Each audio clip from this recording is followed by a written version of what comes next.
Fallout, Equestria, Murky No. 7. By Murky No. 7. Following in her Hoofsteps. Fallout Equestria, Murky No. 7. Chapter 9. Following in her Hoofsteps. Kinda used to being a beast of burden to other folks' needs. Very sad life. Probably have very sad death. But at least there is symmetry. So that's why you didn't get away. What was it like to fail? Guilt. Huh? I felt guilty. How could I not? In my quest for freedom, I hadn't just put myself in danger. I'd brought it upon innocents too. These stupid wings. They were what made Minstrel consider me valuable. He hadn't cared about me, only for the wealth that selling the Pegasus would bring him. Now he's dead. Because of me. KN had been shot, defending me from the life that was going to try and drag me back in any way it could. While brave sunny days, she fell and was pulled right into the same life I had been attempting to get away from.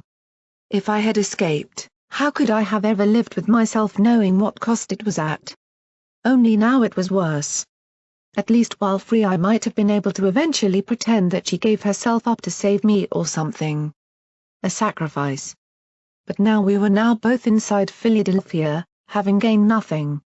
My stupid wishes had ruined the freedom of so many else and killed every penny that she had in her life. We weren't even together to take comfort in one another. She was the master's. Not under the protection I was from so many else. Justice and his alone. Kept so far away from me, with no way to ever know what was happening other than the occasional winking sick glance from the master, that she might as well have been in another city altogether. Perhaps it would have all been better if I hadn't tried at all. At least then, no pony else would have been hurt because of my stupid impossible dreams. But I had been so close. So hair-raisingly within reach of the one clear border that would have saw me free for the first time. It hurts.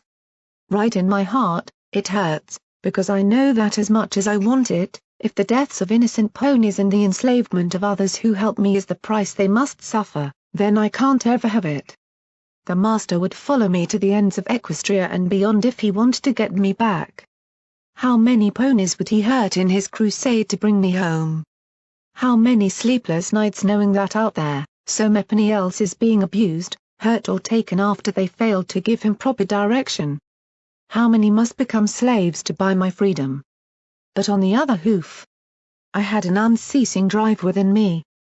Being out there, seeing the wastes from building tops and feeling the true wind on my face, unspoiled by rats and disease from smog that lurked in the air of Philadelphia. It gave me a target, a fresh ideal that I could not deny.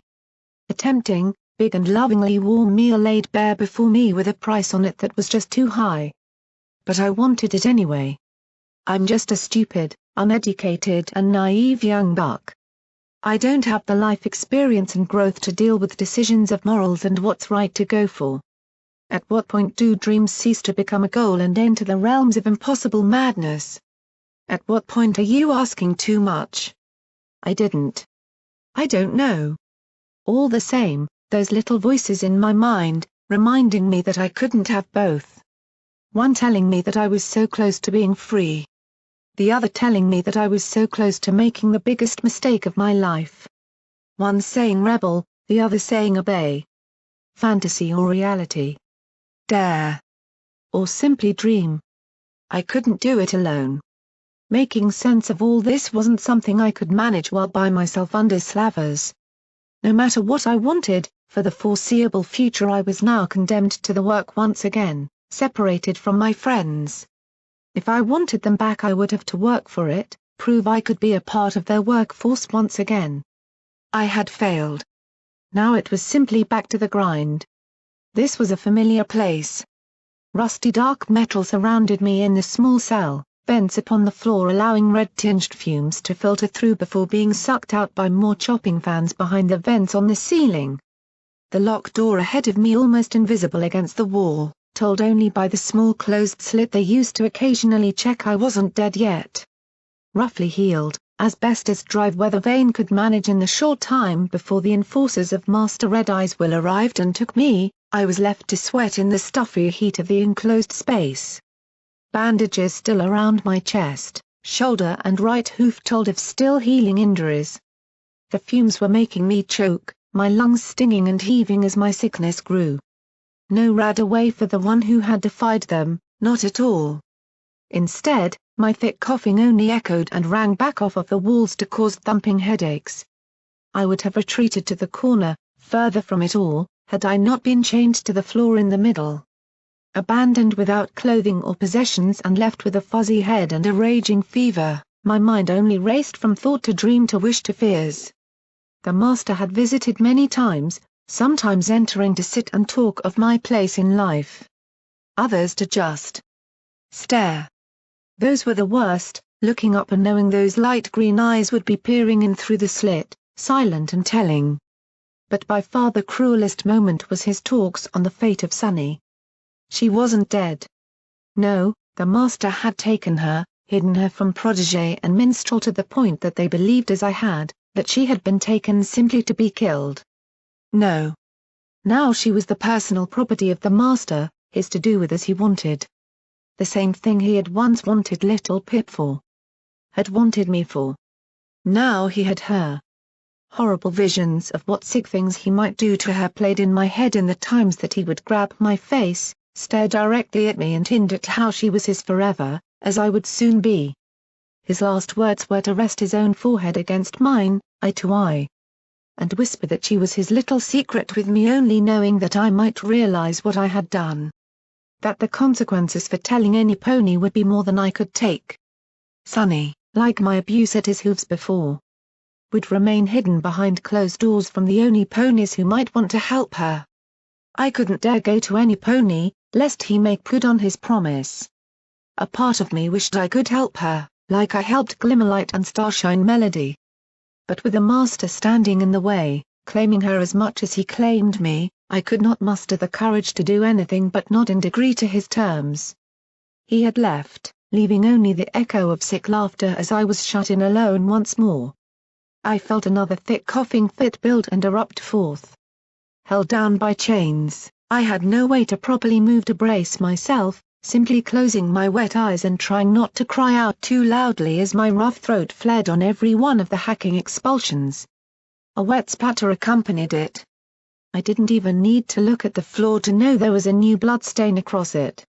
My wounds may have closed. But all the signs of rat poisoning entering lethal levels were starting to show. Behind the echoes of my own death rattle, I didn't even hear any hooves approaching. "Sir, you know you're not meant to be down here. The prisoner is under orders to not receive any." "On whose authority?" "Standard rule for all prisoners by order of Stern, sir. Yet I happen to know for a fact that Chain-Link Shackles has been down here every hour, on the dot. Can you explain that?" The voices made me perk up as the guard paused. Through the thick doors, I couldn't recognize any pony in particular, just the dulled muffling of speech, barely discernible. "How much did he pay you each time? Or promise you?" "Tell you what, I'll keep this rampant abuse of authority to myself and save you from being thrown into the taint moat as an example, if you go for a 10-minute break." "Sir." Trotting grew to a canter as I heard the fearful guard make himself scarce as fast as was possible. Half choking, I tried to push myself back from the door, feeling my head swim and throat swell as I pushed motion through my sick body. A thin copper taste in my mouth only made me shiver. The next coughing fit would come soon, I could feel it. The door's locks were thrown aside, clanking metal and squealing joints sounded and gave me reason to cover my ears as the huge door was pushed inward. A rush of cleaner air only made me splutter when I turned me head to look. The red eye stared back at me, glowing through the smog as I saw him trot toward me. Only this time, I recognized him for who he was. Protégé quickly approached me, wearing a dark brown weather cloaked against, presumably, some rain outside. Pulling a half-empty orange sachet from his saddle bag, he quickly dropped it near my mouth. Without waiting, I grabbed it, sucking down the foul liquid fast enough that I nearly choked. Wincing as the taste hit me, It became a fight to not throw it right back up. I need more. This won't do it. I'm sorry, this was all that was left, Murk. Barb's lot were quite thorough as soon as they saw you weren't around to reclaim it all. If I can, I'll see what I can do, but even we only get access to so much at a time, and Weather Vane is being monitored closely. Why? Do you care? I saw him step back, eyes narrowing as I glanced up with my question. This pony had stood in front of my freedom and shot me down to keep me inside. Bringing half a sachet of rad away wasn't going to do anything like apologize for it. Why couldn't you have just let me go? Protégé sighed, shoulders slumping. Rubbing a hoof through his red mane, he looked at me through the one visible eye. I have a lot of explaining to do, not just to you. I have other work leaders inquiring why I kept you alive. Why I killed one of the ponies who was paid to help Master Red Eye. I tell you this, because I want you to know how much risk I am involving myself in to ensure you are not simply killed outright. Like it or not, you are the last worker to be found out there. All others caught, including Barb's raiders and Glimmerlight, were brought home long before you were. This makes you significant, Murk. It makes you a target for punishment from everybody seeking to see it happen. Just shaking my head, I couldn't help but just repeat myself. Why couldn't you just have let me go? Please, Master. I just want to be free. Tears already started rolling down my cheeks, leaving thin lines against the muck and soot. Glimmer's cleaning of my face hadn't lasted long in Philadelphia. Even seeing him here was still reminding me of that horrible moment atop the mill. When I was within sight of escape with only him standing in my way. Somehow able to appear at the last second to drag me back. How did you even find me? Everybody else didn't know where I was. Finally, that small smirk of his returned, raising a hoof, he tapped his eyepiece. To be honest, I had begun wondering what it was for. An eyes forward sparkle, Murk. A gift from Master Red Eye. It can follow pip-buck locator signals if within a certain range. I've had it set to yours for some time now, tracking your position while I was on my way to reclaim you from Minstrel's home, but he got there first. Yes. Shackles was the direct link to Minstrel and was far ahead of me by the time word got back about the escape. Look, Murk, you have to listen, we don't have a large amount of time. The call for your sentencing is going out as we speak. I don't know who is going to decide it, but chances are they are on their way right now. I had to speak to you ahead of time, get you to understand something. Screwing up my face, I didn't even want to think on the ramifications of that eyepiece and how Protégé would always know precisely where I was. Had he just been testing me before when I had snuck out of the mall? All I understand is I failed. Now I'm going to die. No, Murk. What I need you to understand is you can still do this. Show forgiveness, prove to them you are a worthy worker who is seeking to help Equestria. You're a good pony, Murk, I can see you want to help others and live a good life, and that's just what I'm offering. 2 years, Murk, 2 years of hard effort and you can do whatever you want. A small portion of your life with a ration of hard work and you can earn your freedom for yourself. Rightful, guarded and without danger of falling into it ever again. No slaver in the wasteland would dare take in a pony carrying the pardon of Master Red Eye. Give me your trust, Murk, I will keep you from the dangers as much as I can, help you become so many better. Perhaps you will see the value you can be as a worker to me, or perhaps something more. Shut up. It wasn't the most elegant response, but the more he talked, the more I felt the rage and bile growing in my throat. Screaming led me to stagger even as I forced myself to my hooves, feeling my shoulder, chest and every leg ache. Leaning against a wall to even stay upright, I had to bite back an angry snarl. Stop calling me a worker. I'm not. I'm a slave. Whipped, hurt, kept locked up and ruining every day of my life it can. I'm dying of sickness because of this place. Red Eye isn't anything but a monster forcing ponies to work and die for him. Master Red Eye is a visionary, Murk. I have told you that I accept that this isn't the best way forward, But it is the only way and it is working. All it's doing is killing us. Have you got any idea what Philadelphia was like before Master Red Eye came along? This place was a blight upon Equestria, a horror-filled city of pain and darkness where raiders and warring gangs were only the tip of the iceberg. There were things stalking the streets, things no pony has even yet identified or discovered the source of. They still exist, but beneath us in the old city tunnels and subways, only because Master Red Eye brought with him the leadership and charisma to turn Philadelphia around. He took a place where wastelanders were lucky to survive a day, and turned it into the greatest industrial powerhouse in the wastes. We are producing books, cloth, resources and tools for a protected generation of educated foals. He had done good. At what cost? I don't want to be a part of this anymore. I never asked to be a slave. Sighing, he shook his head, glancing back out of the door quickly. I respect that, Murk, you do not have to be a slave all your life. Believe it or not, I don't want you to be. If I could make you free, right now, I would. You don't. You don't deserve to have been caught up in all this. No pony should be born without choice but. This is how it is in our time. My anger simmered down, bubbling beneath the surface as I watched Protégé remove his eyepiece with his magic and store it on a clip of his clothing. Those deep red eyes were earnest. Convincing. I do care for you. But this is the hand we have been dealt. Master and slave. I cannot release you short of Master Red Eye himself permitting it. All I can offer is whatever small measure of protection I can bring as you push on. These 2 years will make you a better pony, Murk, I am sure of it. But I barely survived 1 day. How can I do 2 years? I can't survive a day without Rad away.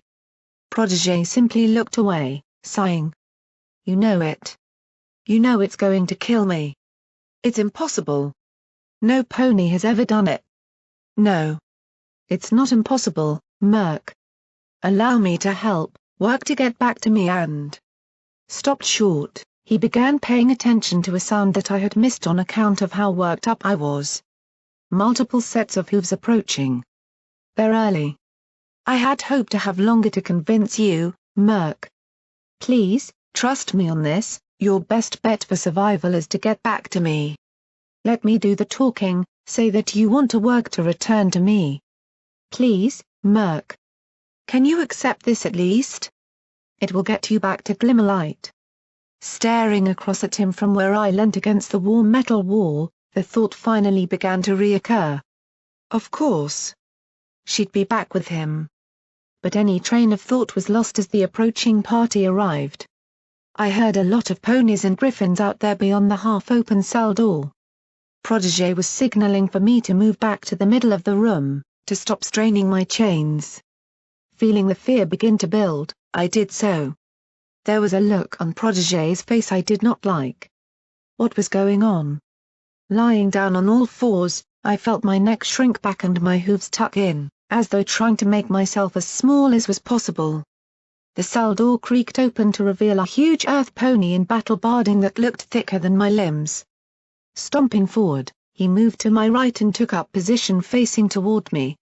Behind him came another, almost identical guard, followed by 4 griffins who took the corners. All carried shock magic rods or had hoof shackles at the ready. Finally, I saw the large earth ponies draw weapons and keep them pointed at me. Even Protégé seemed to have to move aside, his assertion to do the talking blunted by the heavy guards. Trembling at the center, they didn't seem to take notice of my whimpering, keeping their eyes fixed firmly for any movement. Why all the security? Was this a rank higher than Protégé? What was he? A tier 4? Or was it 3? Was this stern? Panic to make a bolt for the door was held in check only by the thick chains. Oh no. She would kill me for sure, she did that sort of thing. Or put me back in the pit. Please no. Please please please.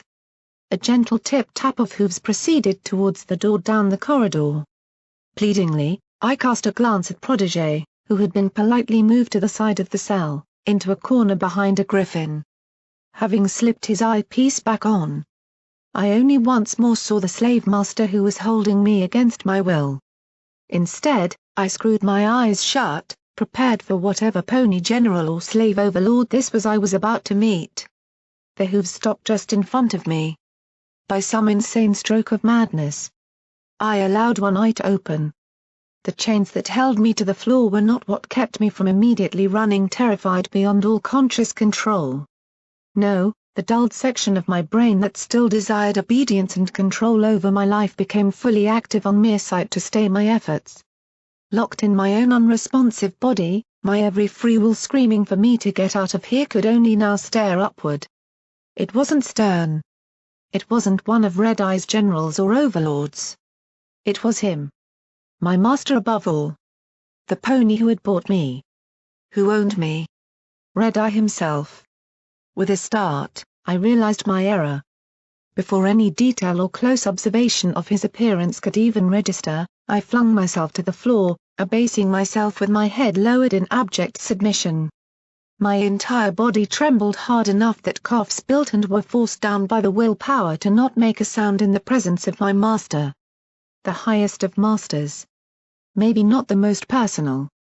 But by every law and rule of slavery. He owned my life completely. I could only await his instruction, be it to die or to live. What I did not expect was the same kind, fatherly and genial voice that I had heard on his broadcasts. My dear Murky. You need not hide your eyes from me. Come, stand before me and show the same spirit you held to attempt the impossible. He knew my name. Past the shock, it was an instruction. I obeyed. Avoiding as much whining as I could, I shakily pushed my battered body to my hooves and looked up. Red Eye was smiling warmly, his one proper eye showing not the hard glare that I had long associated from afar, but a gentle concern. Across his body he bore the garb of a stable, similar to minstrels, while on his right hoof, just like her. Just like me. He possessed a pitbuck. But that crimson cyber eye was all that drew my attention. Feeling unable to look away, it almost seemed to hypnotize me as Red Eye began to speak again. Much better, Murky. I must admit, to attempt one escape and survive only by the thinnest of threads is impressive. But to attempt a second one less than a couple days afterwards? Perhaps there is more to you than we first thought. Not just mentally. Through the slight filter of smoke I could see a light beam near his eye projecting outward. Trotting forward, he moved alongside me, gazing at my broken wings. If things lately had been different. A Pegasus like you would have been very valuable to me, Murky. You could have done great things for the restoration of Equestria to order and aided unity in its pursuit of peace. Well. Depending on the situation, who really knows in these turbulent times? I somewhat wish I had known of these wings all those weeks ago when I bought you. Such a pity that you hid them so diligently upon your arrival here. Tell me, do you feel ashamed of your birth? Yes, Master. My eyes didn't leave the doorway ahead as I answered, almost mechanically. Such a tragedy. It is good you found us, Murky number 7. The wasteland would have stricken you. It disappoints me that you saw fit to try and escape your destiny here in Philadelphia to help Equestria. The mind is more powerful than the body, Murky. Did I not rebuild this city with words and leadership? I could find many uses for a Pegasus willing to become better and stronger of mind from the shackles of the slave. As I hear, you were doing rather well too in helping to discover the secrets of a stable. Why did you try to run, Murky? What drove you to such extremes? Gulping, fighting the itchiness in my throat and attempting to wet my dry lips, my mind raced for an answer. His words were filled to the brim with 1,000 different intents and purposes, like an unbreachable safe door that I could never break to understand the true meaning or aim within. My voice died, every idea faltering, like his very presence drove every element of free thought from my brain. Not in the invasive, overwhelming method of the master, but via an almost tangible aura of calm understanding. Red Eye controlled the space he occupied, I was merely one little pawn within his great game. I wanted to be free. Master. To be free? Is that not what all ponies wish for, Murky? To be free of pain, suffering and free of guilt. The guilt that sits in all our hearts, that we could be doing more for Equestria. I understand. You may see me as a monster, as the dictator forcing your life into harm's way. But, I offer freedom, true freedom. To face the world and be able to say in your heart, I helped. Is that what you seek? To go out, to be a better pony out there? Little Murky. Do you know what freedom truly is? Red Eye had spoken as he circled me, eventually coming back around to face me head-on. Without knowing why, I felt like I could look him in the eye and not feel in danger of insubordination. He seemed to invite a charismatic ability to see him as a simple pony, bereft of all the mythical legend. But his question was deceptively well chosen, unable to think, unable to consider, reason or piece together any coherent thought process. I could only lower my head again, sniffing. No, Master. I don't.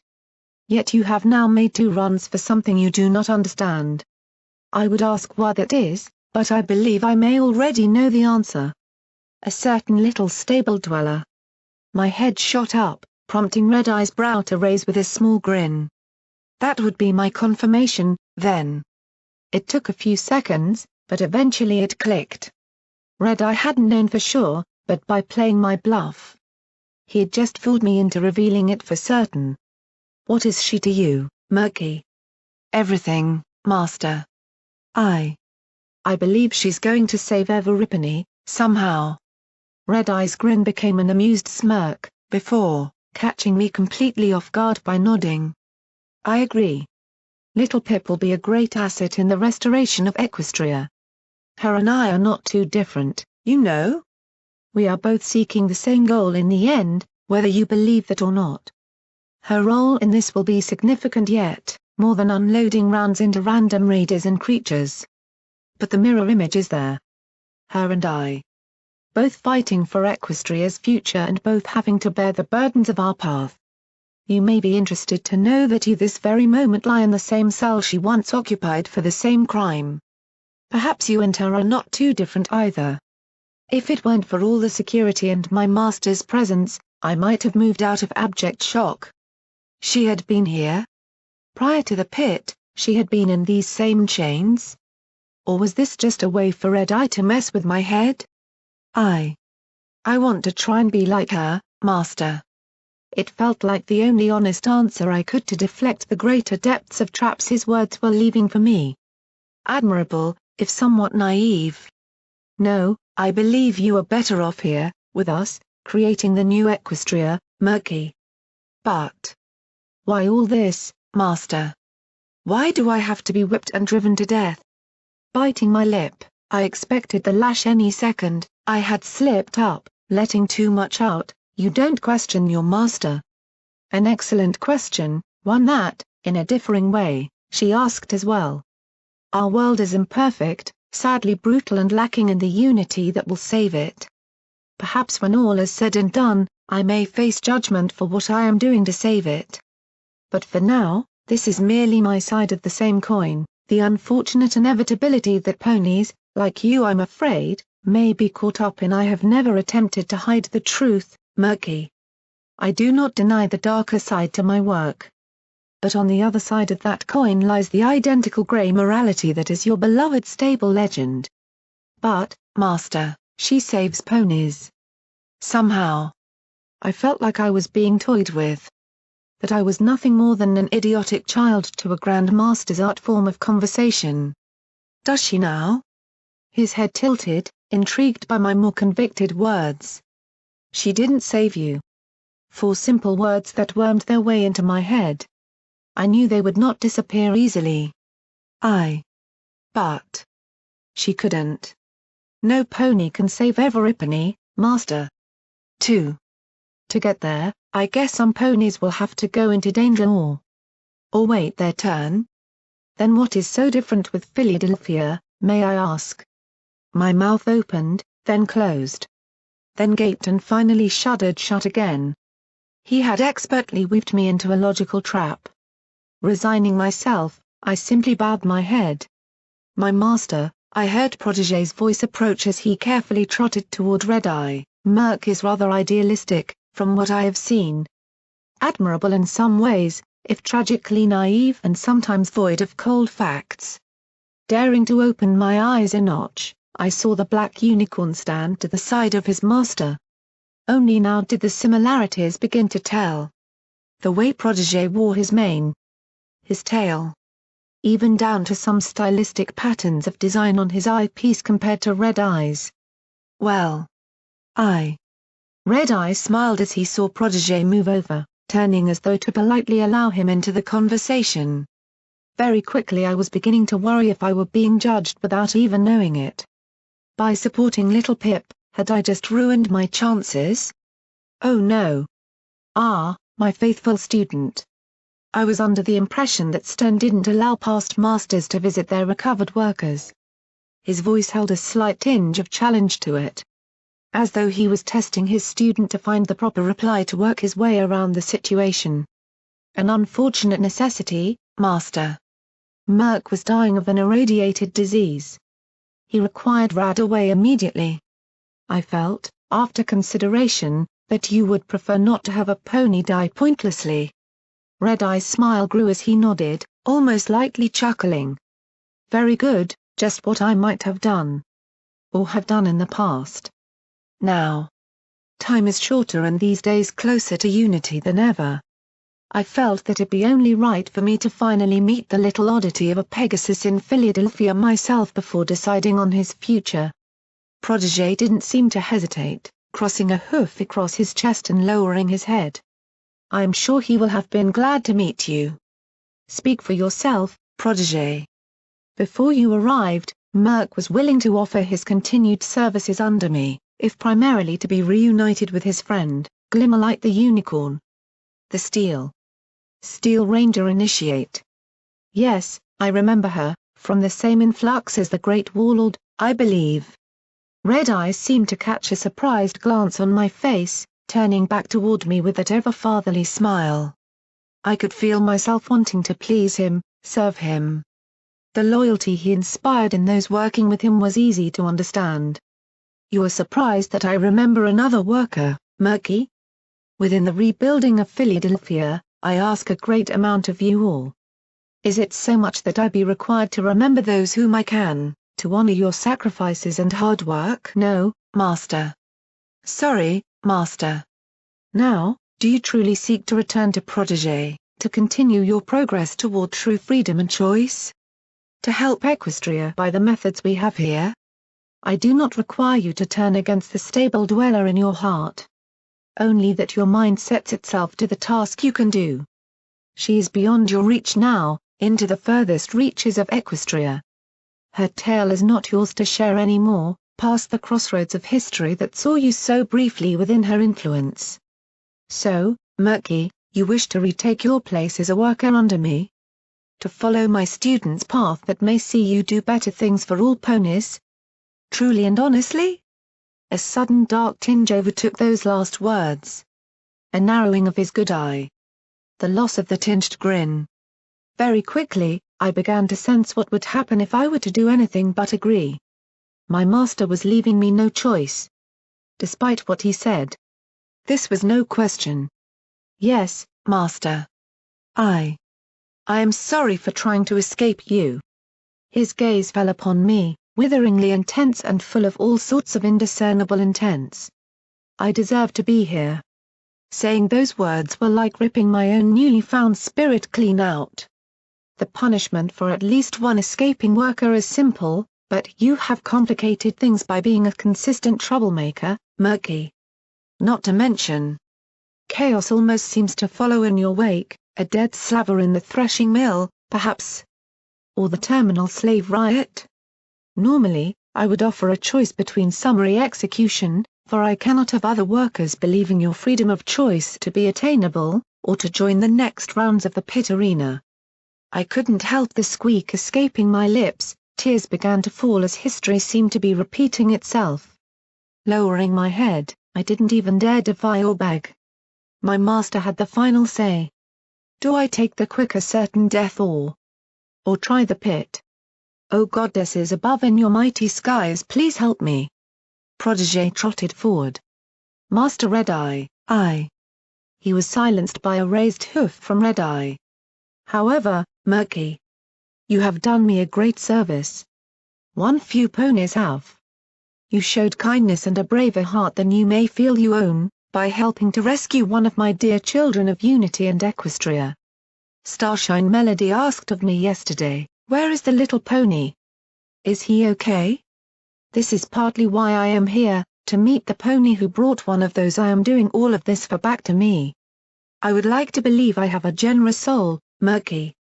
However, I cannot allow you to go without punishment for fear of repeat occurrences both from you or other rebellious workers. Thus, I am left with a clash of ideals. Shivering, my fate hanging in the balance, I raised my head once again to look at him. The smile was, amazingly, still present. Still reassuring, like I could half expect him to genuinely care for me. Within my messages of unity, I speak of hard work being the proof of the willing. That those ponies willing to take a stand and say I shall do my part are the true bearers of Equestria's future. Therefore, it seems appropriate that you should be set to prove this.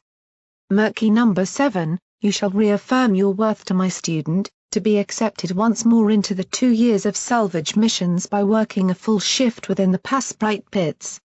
Show the courage, resolve and determination required of the ponies who would bring about our salvation. And you shall be forgiven for your blind and unfortunate mistakes. Do you feel this is fair? The question was not directed at me, but at Protégé. I saw the younger unicorn cast a look toward me, away from his master. His one uncovered eye hidden from Red-Eye's I saw the immediate concern. Terror was gripping me. The Passprite pits were, without a doubt, the single most dangerous job in Philadelphia. Reserved only for troublemakers and rule-breakers because no pony else would ever actually volunteer. To find, collect and destroy the masses of flesh-eating, flying and lethal Passprites that swarm to and fro down there. Horrible memories of hearing the agonized squeals and long, bloody death as a pony was caught and devoured by them as I passed by the pits were too fresh. Too real. That might be me now. This is fair, Master. If I may, I feel that Merc will show a good effort. I truly hope so, my student. If the future for him you discussed with me is something you still believe he can achieve. It is, Master. Red-Eye paused, watching his student, before smiling and resting a hoof on his shoulder. Tell me, my most loyal student, is there anything you have learned from all this? Yes, Master. Protégé nodded diligently. I have learned that even those we believe in may falter sometimes. But we should not casually dismiss one failure as a complete loss. That we can do better for Equestria, to put them on a better path for themselves and for the world as a whole. Be it a raider being reposed and kept away from others to help rebuild homes. Or a hurt little soul who has lost his way from the path of his life. His master seemed to agree with this, smiling a little greater and patting the shoulder once before standing tall and proud once again. I always did appreciate your rather poetic tone, he said with a grin, from the first day you conversed with me directly. When you initially spoke to me of Murky, the notion of history repeating itself did stand out from your words. I ask you to stay by him, if the plan is still your choice, but this task he must do on his own. Murky will be taken to the pits by his old overseer, Whiplash. You understand? I do, Master. Good. Good. My time will become more precious with each passing day in the hours to come, my student. Unity approaches. Continue to write to me with your findings in your studies, if and when you have something to report. Until then, I wish you good fortune. To you too, Murky, I would not begrudge you giving your prayers to little Pip's safety. I assure you I am just as concerned about her as you are. He turned, nodding to the guards and trotted from the room. As though on cue, the security began to march past me, each thump of their hooves making me shiver all the more. No matter his friendliness, The sentencing left me in abject terror. Dread images of carnivorous little beasts tearing at my skin, pushing their way inside to the muscle and organs and multiplying all the time. A horrible, slow and painful death. No. I didn't want to die like that. If Red Eye's influence hadn't kept me where I was, I might have simply thrown myself on their guns. That thought alone chilled me. I saw him depart, a last glance back to me with that glowing eye being the final image left with me. My meeting with the great slave master of the wastes. The legend that had brought even Brimstone Blitz's clan low. For all his calm and polite nature, all his fatherly speeches, he terrified me. Only now did it even filter in, he had called me Murky. Like he was a friend. The way only Glimmerlight did. Other ponies rarely said it. Only ever to degrade me like Sooty had. But Red Eye used it genially and respectfully. Somehow, that scared me all the more. Protégé stood in the doorway, watching as the procession headed away, before slowly turning his head to me, glancing back over his shoulder almost sadly. "I'm sorry it had to go this way, Merc. Protégé?" He turned almost suddenly, as though surprised I hadn't called him master. In the wake of Red Eye, Protégé seemed almost trustworthy. I don't think I can do this, You can and you must. Your friend is waiting, Merc. For now, you simply must endure." Collapsing to the floor, spluttering and coughing between sobs, little brightly colored sprites bringing an unthinkable end wouldn't stop buzzing around my mind. Simply endure. I wish you all the luck I can, Merc. Master Red Eye would not have given you this chance had he not believed you could survive. There were no more words I could say. Protégé simply stood in the sole light of the doorway, looking halfway between me and the corridor. Long seconds passed, before, with a sighing resignation, he trotted out of the cell. "You endured for your whole life. Just a little more, Merc. A little more. Good luck." Even as he closed the cell door over, I could still hear a violent crash. The sound of Somepony outside bucking a metal wall. Hard. Being marched toward the wagon waiting outside was like the pit all over again. My legs were shackled and tied to another 3 ponies taken from the cells. Each looked rough, liable to hit back against a careless slaver. No doubt they were in here for just that, sentenced to the same punishment. Between 2 large unicorn bucks, I trotted with my head low through the steel corridors and hissing pipes that made up the industrial plant converted into a prison. The rattle of reactivated machinery doing little to let me try and relax. To fight the urge to scream, cry or beg. But it had been Red Eye who commanded I was to go. Thus, I couldn't disobey. Only now was my mind beginning to drift and fret over other issues. My possessions were likely all gone. Sundial's pit buck, my beloved journal and all my clothing or loot from the stable. Barb apparently had stolen all my radaway left behind at the mall too, given Brimstone wasn't there to be a deterrent. Feeling the brief respite of the small amount Protégé had saved already beginning to fail in its resistance, the shiver of cold fear passed over me. The Pasprite pits were heavily irradiated from the trapped smog underground. It was all a matter of what would kill me first. Either I would be torn muscle from muscle and devoured alive by small creatures over the course of one long agonizing minute. Or I would choke and drown in my own blood as my lungs ruptured and filled from my disease worsening. No matter how hard I tried, my mind kept going over and over each fate, filling my imagination with what it might feel like. Every time was the same, surrounded by uncaring slavers who would simply laugh or turn their back. Sniffing, wishing I could dry my eyes with a hoof away from the shackles, my mind only wished it could deny the reality that was my life. Even as we were led through the cavernous doors into the red mist outside, the sight still shocked me. Philadelphia was a hell, truly and utterly. Stood on the ashy gravel next to the broken tarmac road, waiting for the wagons to roll around, we were simply ordered not to move by one of the multiple gas-masked guards. You never, ever, got used to a view of Philadelphia. Of trotting lines of sick and broken slaves moving ahead of you, the whips and shock rods dragging screams from their parched throats or blood from their broken bodies. Back and forth, ever moving, like a great machine that moved unceasing, the cycle of slavery and labor only kept going. When one slave expired, another was found to take his or her place like a replacement part in the engine of industry. Even as I watched, one marching buck on the road simply keeled over, spasming and finally lying still. Masked slavers simply threw the body on a passing corpse wagon headed towards the mass graves and incinerators, ignoring the wailing mare being pressed back into line. All just one big, utterly efficient and unthinkably brutal machine. Stay in line, ya wretches. Wagons coming.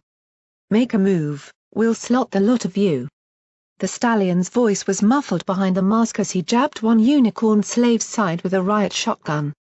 My legs felt locked in place, well, technically they were, not daring to move 1 inch. To the right of us, around the corner of a ruined employee building, a scrap-built wooden wagon rattled and began its lurching gait down the road. Slaves scampered from its clearly uncaring path, avoiding the big hooves of 2 big earth ponies dragging it.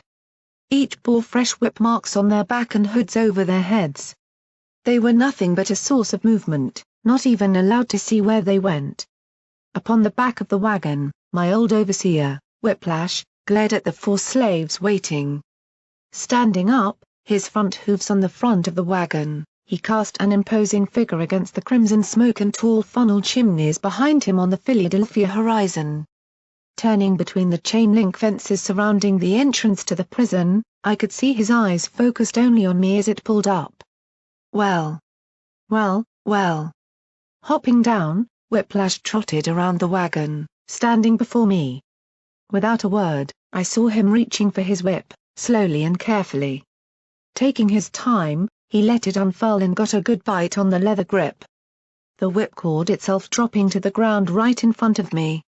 Whimpering, I felt myself stagger back from it. I knew it was coming. He was just drawing it out. Wringing his neck side to side and almost chewing the grip a little, Whiplash finally swung the whip. And pulled back.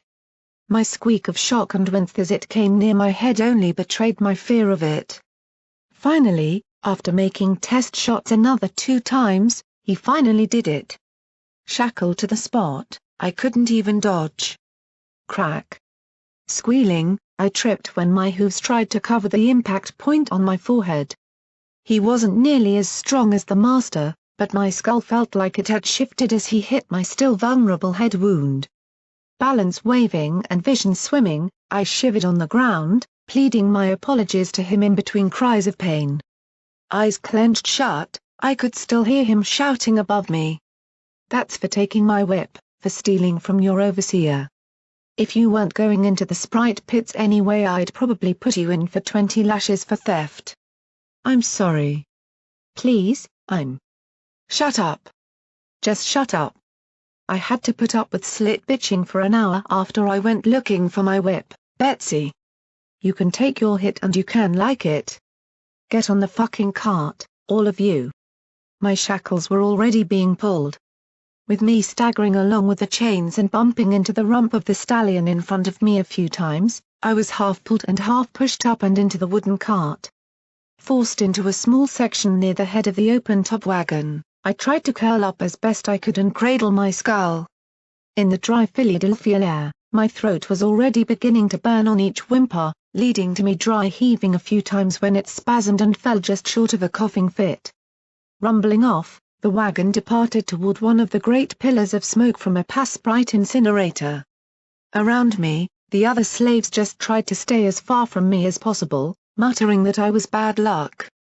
Whether due to that demonstration or my wings, I didn't know. To think, you were a Pegasus all that time under me, Murk. Disgusting. Should just have you shot in the back of the head, I think. Right?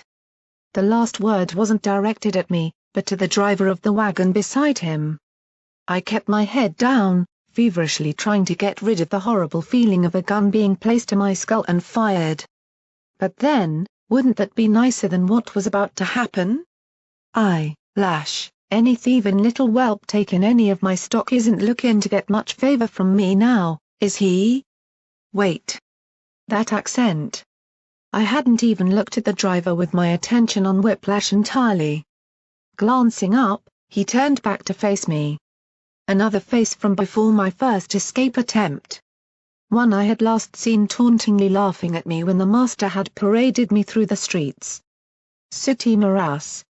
That grey braided mane drooping down over the back of the driver's seat even as his head turned to wink at me. But you're a slave.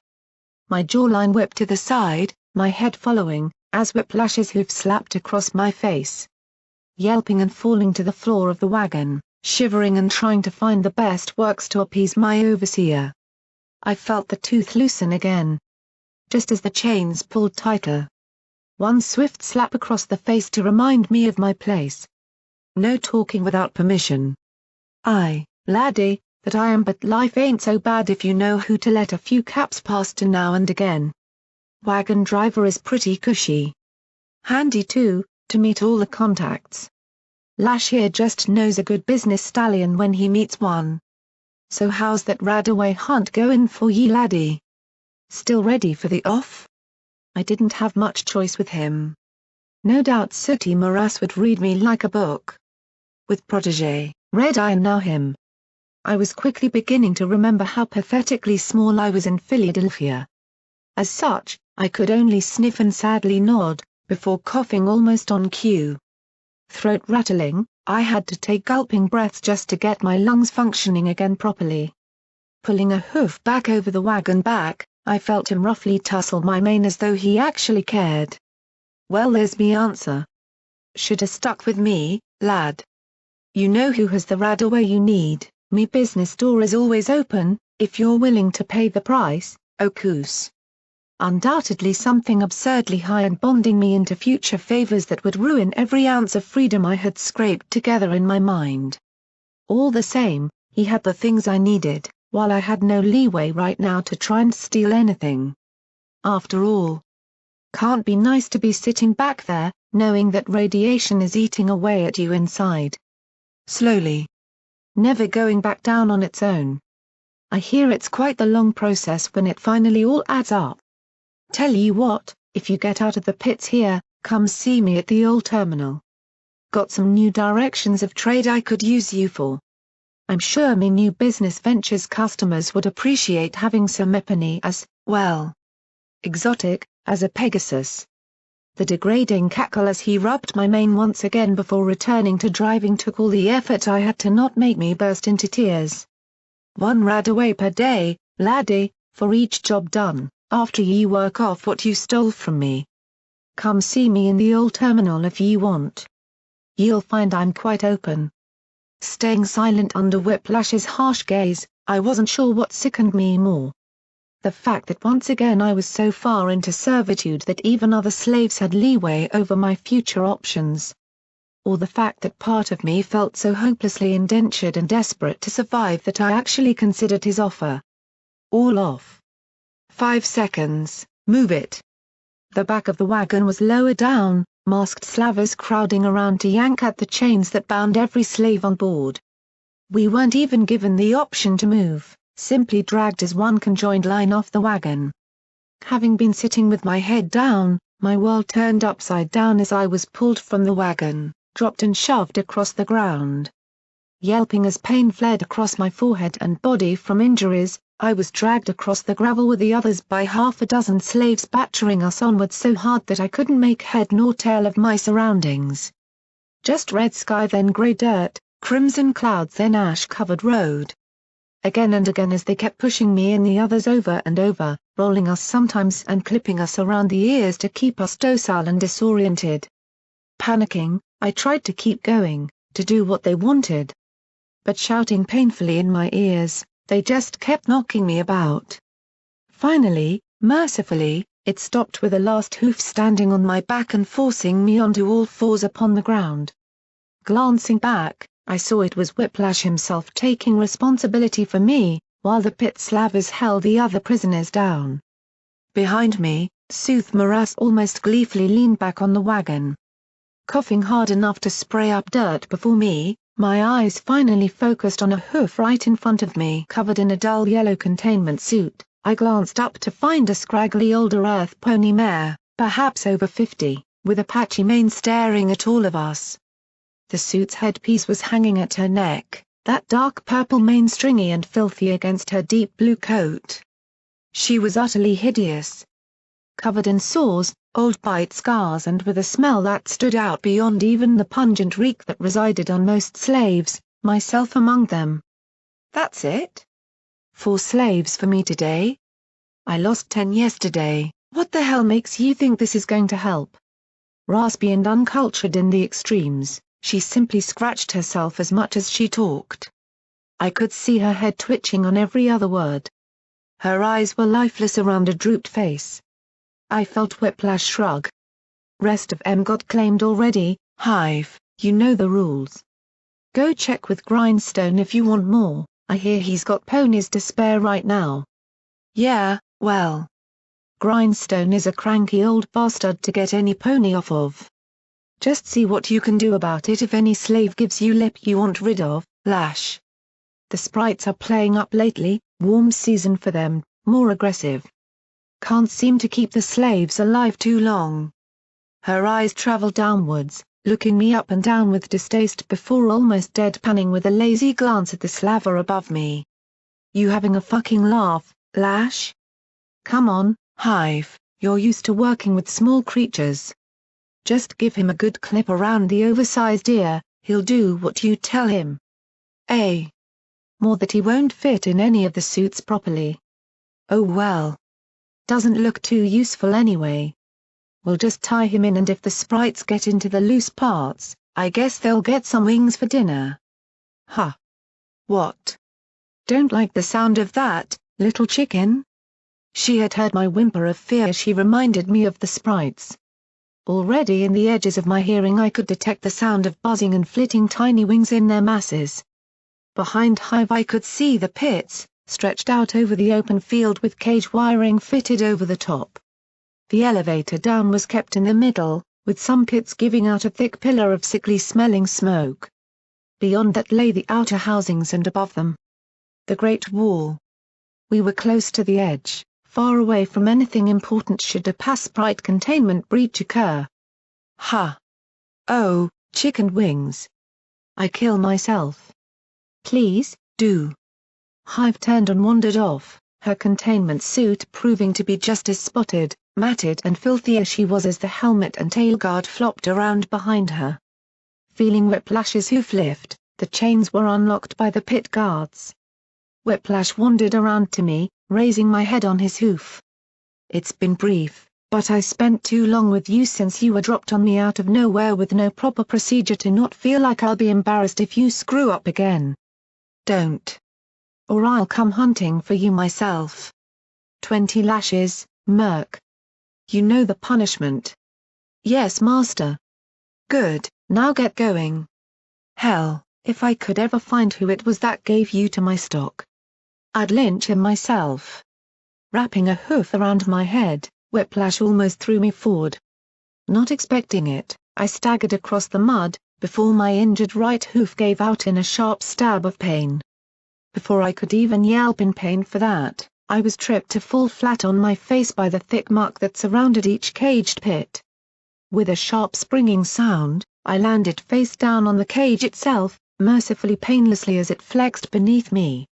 Holding my right hoof to my underbody protectively, my eyes finally focused and... oh goddesses! Below me through the cage, the Passprite pits were in full swing. A red-hot workhouse made up of pony-powered cranking conveyor belts. Small carts, filled with rank honeycomb-like nests of all putrid colors shifting to and fro and dozens of the weakest and most horrifically pitiful-looking slaves I had ever laid eyes on. Even including the crater. Each one of them I knew had tried to escape or cause red-eye problems. Their rations were lower, their sleeping conditions often simply their workplaces and their sicknesses untreated. They huddled scraps and small pieces of cloth and clothing over themselves in a vain attempt to hide any exposed flesh from the Passprites. Oh! The Passprites! Buzzing everywhere, not in huge swarms but in a consistent thickness that flitted all over the pits as each nest was fed down the conveyor into an incinerator. One or two flew from the fire each time, causing at least a few slaves to scream and hide under the conveyor or carts while guards equipped with flamethrowers sent searing blasts toward them. I saw them drop from the air, little more than drifting ash. While the higher or more agile ones rammed against the cages or swooped toward the screaming slaves. Many tried to swat with large metal fans or sticks. Others simply ran before being turned back at gunpoint from fully suited slavers. It just went on and on. Terror after terror following hard work that was never allowed to cease.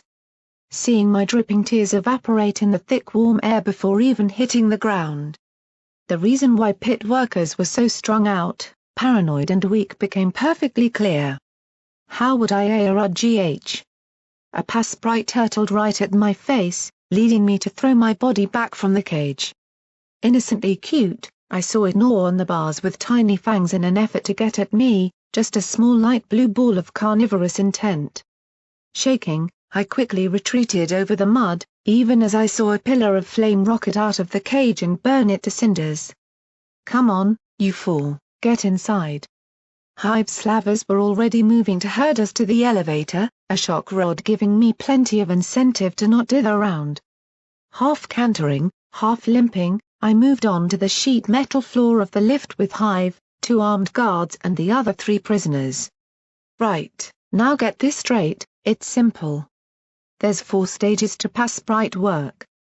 Hive spoke almost to the wall as the lift shuddered and began descending. Import, chop up, move, burn. Already, I found myself backing into the corner and curling up as the lift, through its caged open front, became a target for many little stray creatures bashing into it repeatedly. Behind them I could see the work pits stretching between tunnels and hollowed-out basements. The heat was already unbearable, choking all the air from my lungs. Import. You get on the carts and pull the nests in from wherever they're found. Chop up. Use auto axes to carve the nests into pieces. Move. Get them on the conveyors and fan away any strays trying to get out. Burn. Throw them in the fire. You'll each get a job. Straightening on her helmet and tailguard of the rotting contamination suit, Hive kept the lift going on to a level apparently below the work floor. Dull grey overtook deep red as we descended into the underground rooms where I saw slaves trying to vainly sleep and guard their meager armor from the intentions of their co-workers at the same time. You, the big earth pony, auto axe, chop up. Tiny horn, you're on conveyor. Other unicorn? Yeah, you're on burning. Chicken? Sighing at the acquirement of yet one more name to add to the list, I looked across at her. You're on import duty. Lash tells me you've done carting before. Probably all you're good for. Sighing, I rubbed my shoulder. This was going to hurt. Finally arriving at a level 1 below the lowest work pits, the elevator opened with a clattering racket that pounded through my head like a machine gun next to my ear. Beyond was a small ready room with a sealed cage door leading into a mesh walkway beyond. I could only imagine it led back up to the main chamber and was designed purely to keep sprites from this safe zone. Around me were rusty benches and old abandoned lockers. A couple of slaves cowered in corners, small bite marks bleeding while they shivered and pathetically licked empty bowls. Beside me, I noticed even my 3 rough prisoner companions beginning to cast unsure glances between themselves. Here's your suits. Grab one that fits and follow me, 10 seconds. She pointed to a pile in the corner. Filthy leather, metal plates, rotted fur and old cloth were patched and sometimes nailed together into the most mishmash clothing I had ever seen. On top seemed to lie a smaller one. That'd be a lot better if I could. The other 3 shoved me to the floor, rushing by me and clambering across the 10 or so empty suits. The one I had seen was stripped apart, used to quickly cover the exposed sections on others. Wait. That's the only one that might fit me. Heedless, I was roughly bucked back away from them and left to clutch my chest, wailing in pain as the freshly healed wound threatened to reopen. By the time I could pull myself to my hooves, they had torn it apart to cover their own flanks. Literally, Hive glanced back at me, rolling her eyes behind the visor of her containment suit. Whiplash was right about you, chicken. Absolutely useless. Might as well write that letter to Protégé already, telling him I'm not releasing you from my service. Wait. What? Seeing my look of shock, she raised an eyebrow. She seemed to be a little shaky and short-fused right now, biting back an annoyed scowl. Didn't you know? That's how things work around here to prove yourself back onto normal work. Red-Eye did you a good turn by putting you on my shift instead of having you hung for our entertainment, something he should have done to a Pegasus I might add. But rules go, to prove yourself, you need to first prove yourself to me. I can find plenty of suicide jobs for a pathetic Pegasus who can't even fly, but I am not going against the rules just to satisfy your wordy little master's whims. No. You don't impress me today, you get to stay here until either you do. Or you die. That fucking clear enough for you? Without waiting for an answer, she lifted one random protective suit on her hoof and hurled it toward me. So get your flank and gear, pick that up and follow me. The rotten, half-ripped and often repaired clothing slapped heavily at my hooves from bent metal trays that had been nailed onto the sides as what protection could be managed. Even crumpled up. It was clearly for a pony far bigger than myself. But that wasn't my most horrid thought as I watched the prisoners follow Hive out, her dangerous glance making my hobble and drag the large suit after her. No. It was realizing that Protégé's one comfort, that I need only endure till the end, was now gone. I had to excel. Unfortunately, that was something I never had done at any slave work in my life. The pony born a slave and destined to be one via his QT mark wasn't even able to do what his own mark said he should. Probably the biggest failure of a pony in equestrian history. Hoofing it into the mesh corridor after them, I felt it shake and judder from the scaffolding holding it above the carved rock corridor. Every so often, a single pass sprite flitted around outside it or rammed against the cage in an effort to reach us.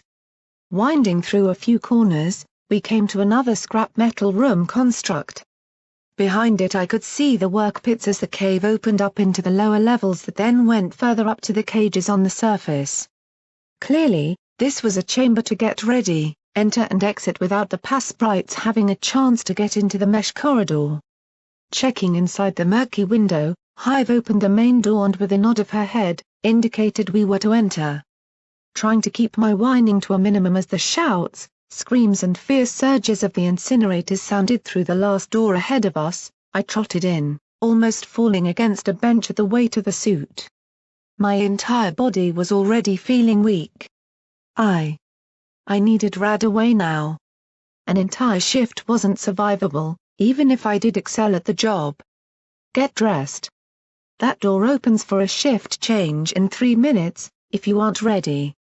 Tough. The 3 prisoners began throwing on their suits.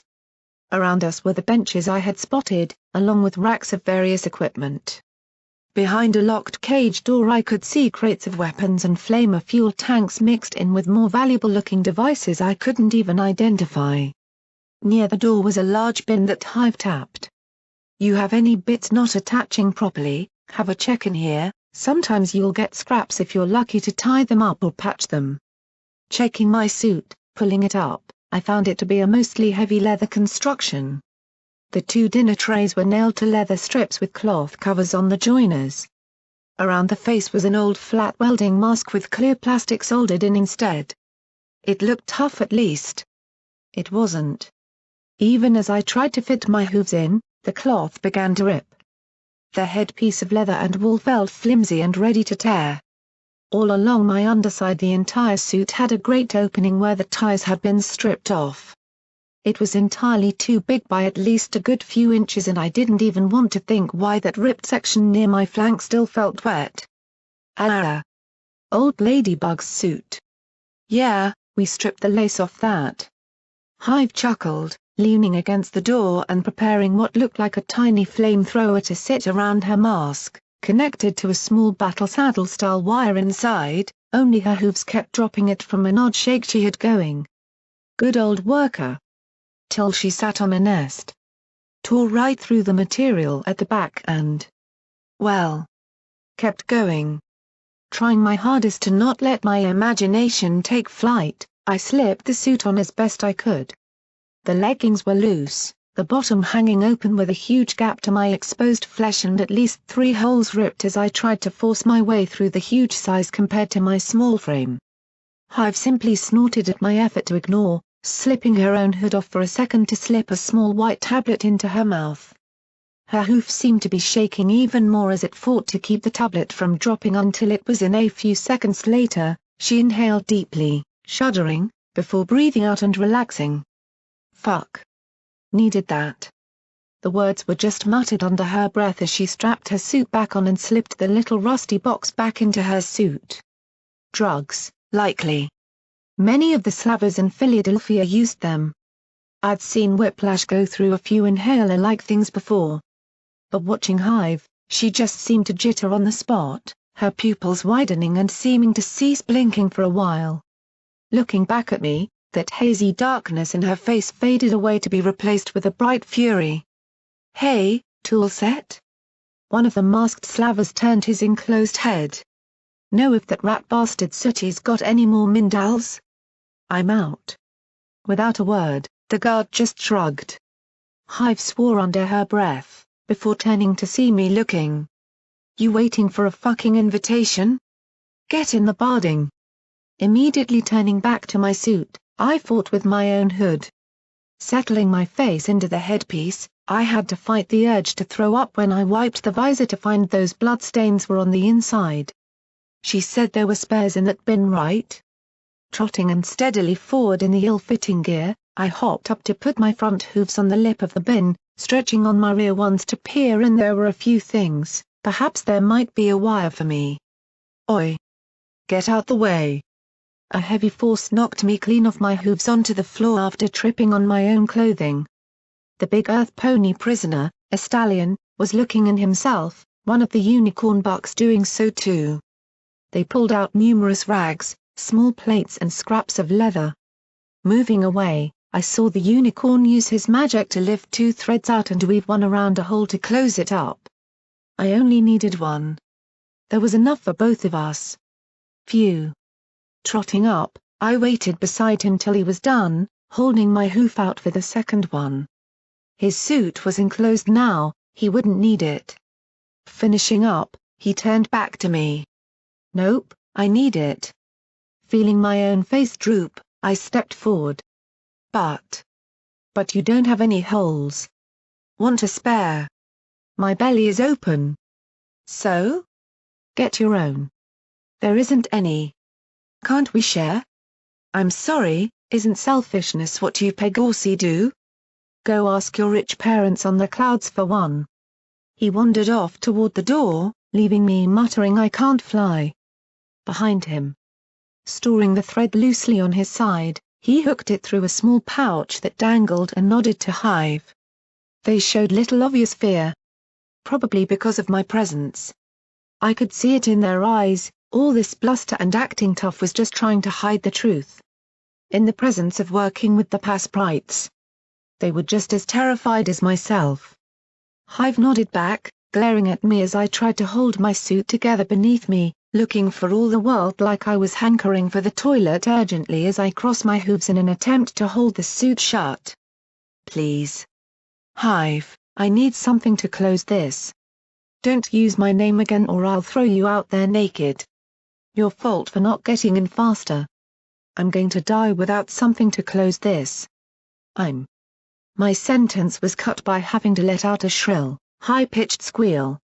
Growling and storming forward, Hive lifted me, carrying me while wailing toward a bench. Her shakes were gone, replaced by a calm and horribly efficient displeasure toward me. Was she going to hold to her threat? Planting me down, she stamped on the side of my face, holding it to the bench. Her voice was dangerously low, possessing a sudden intelligent and lethal tone missing all of the aloof shakiness of before. "I am through fucking playing with you. You think any slaver in Philadelphia wants you? No, you're bad fucking luck. We all know you. from your first, grindstone, all the way to whiplash, slit and shackles. The insufferable whiner, Murky number 7. Not so lucky as his name implies, eh?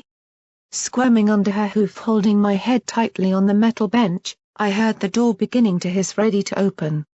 My apologies were cut off immediately. I don't want you here. But I hardly relish handing you over to that upstart in the mall either.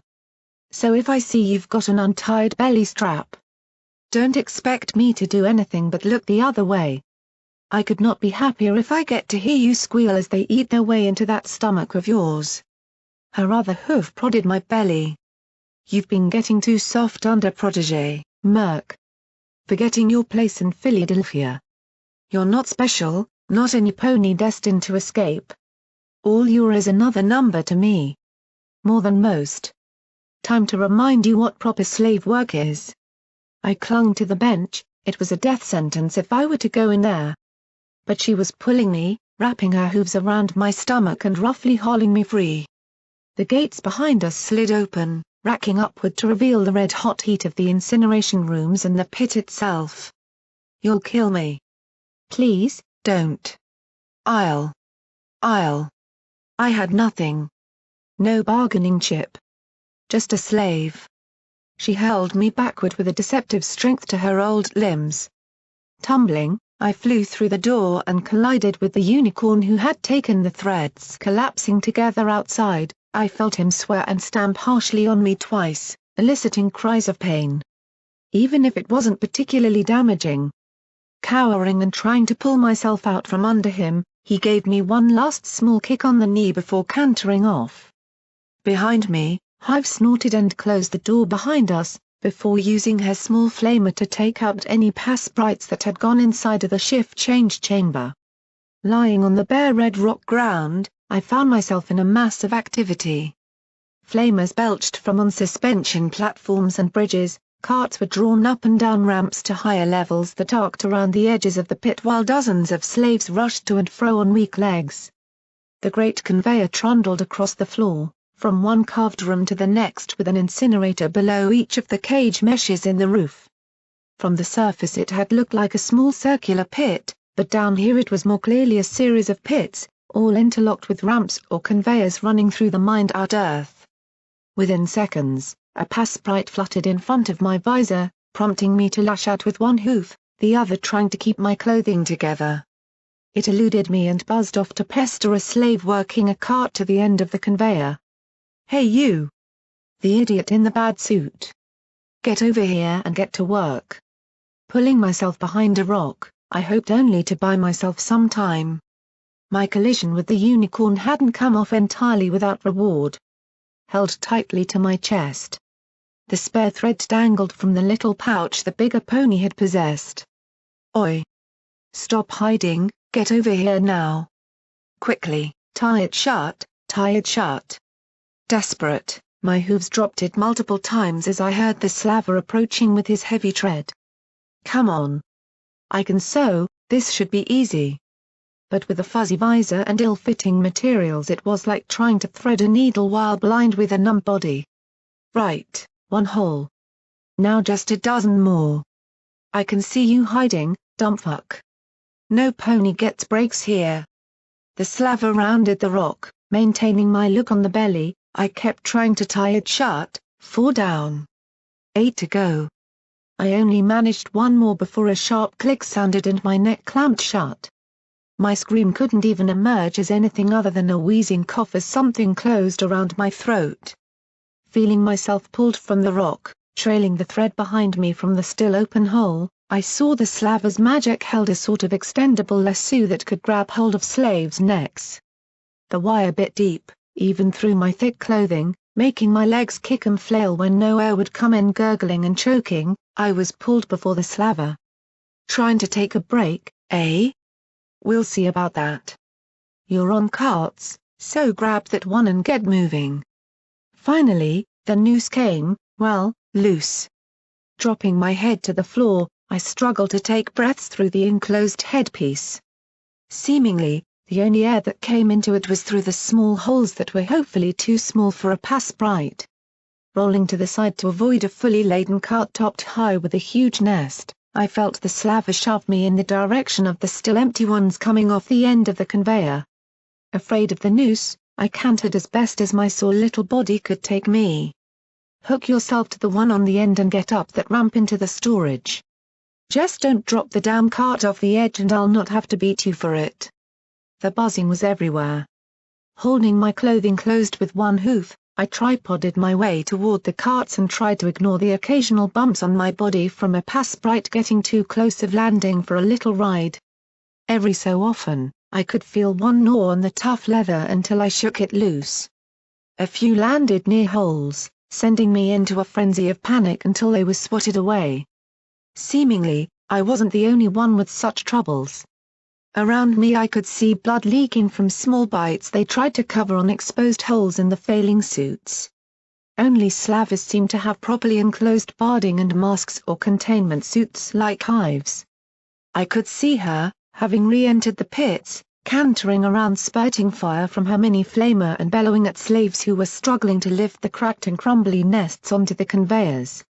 It was hard to see exactly at this distance. Everything kept clogging up over this visor, already it was beginning to mist up. Even with the flimsy visor. I really missed my goggles right about now. And my journal. And sundial. Part of me wished that Protégé still had them again, a slim hope that stopped me from falling into the abyss of loss that I had felt after the gang took my journal. Even traversing 20 feet down here was an obstacle course. Twice a cart thundered past, sprays of shredded hive belched from auto-axones, slaves crashed into one another as they felt a passprite's teeth gain purchase, begging for so many else to knock it off. Much to my surprise, most slaves did help each other. The notion that if they all watched one another, so many would come to their aid if it were them. Any lift in my heart at this sight was quickly drowned out by the knowledge that they likely wouldn't help me. No. Pegorsi didn't get preferred treatment in the pits. There were about 6 carts yet to be pulled off, the remaining 5 I presumed belonged to now dead slaves I was replacing. Carting being the most dangerous was of no surprise to me, traveling along with a huge hive at your back while locked onto the cart itself and unable to run was a horrifying thought.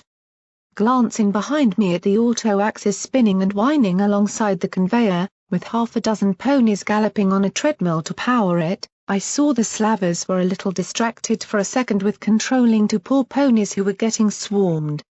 The masses of sprites that had flew from the incinerator seeking to get through the tough suits for anything more than a small bite through softer material.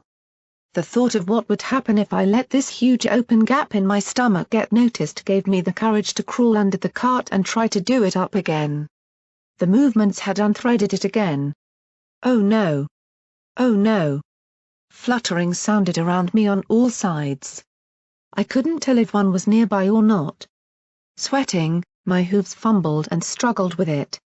Looking down at my own stomach for every time I got it through one hole, it fell out of another. Oh come on. Come on please. I felt something land on my back. My heart almost stopped as I whipped the gap shut with my hooves, crying and silently praying it would leave. Mercifully. After a few seconds it did. After another 3 whizzed by the front of the cart I kept trying again, just to get it in. Oh no. Fluttering at speed right under the cart, a bright red passprite made a beeline for the gap the moment I had opened it again to try and tie it up. Help! So many, any pony! Help! Help me! Fighting me, the sprite kept trying to dig away, pulling at the material with its tiny jaws and evading my hooves as I tried to knock it away while holding myself shut. It got inside for a brief second, before I pushed it back. Undeterred, it kept shoving forward, 3 of its friends beginning to lazily float over while taking notice. 2 others seemed to cluster around my back, niggling away at the leather as they hunted for weak points. Panic was giving me volume, even on a hoarse throat, to scream for aid. Many looked. None helped. Only after 3 of them made a concerted effort to push their way inside the gap did it hit me. They could smell the blood of my wounds through the gap. That's why they knew. Backing out from under the cart, my one hoof batting away as the agile sprites, I felt their powerful little mouths beginning to pull away at the gap. Haha. Stupid fucking Pegasus. Doesn't even know you roll to get them off you.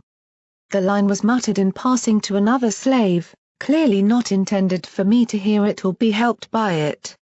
But my hearing picked it up all the same and I didn't waste any time.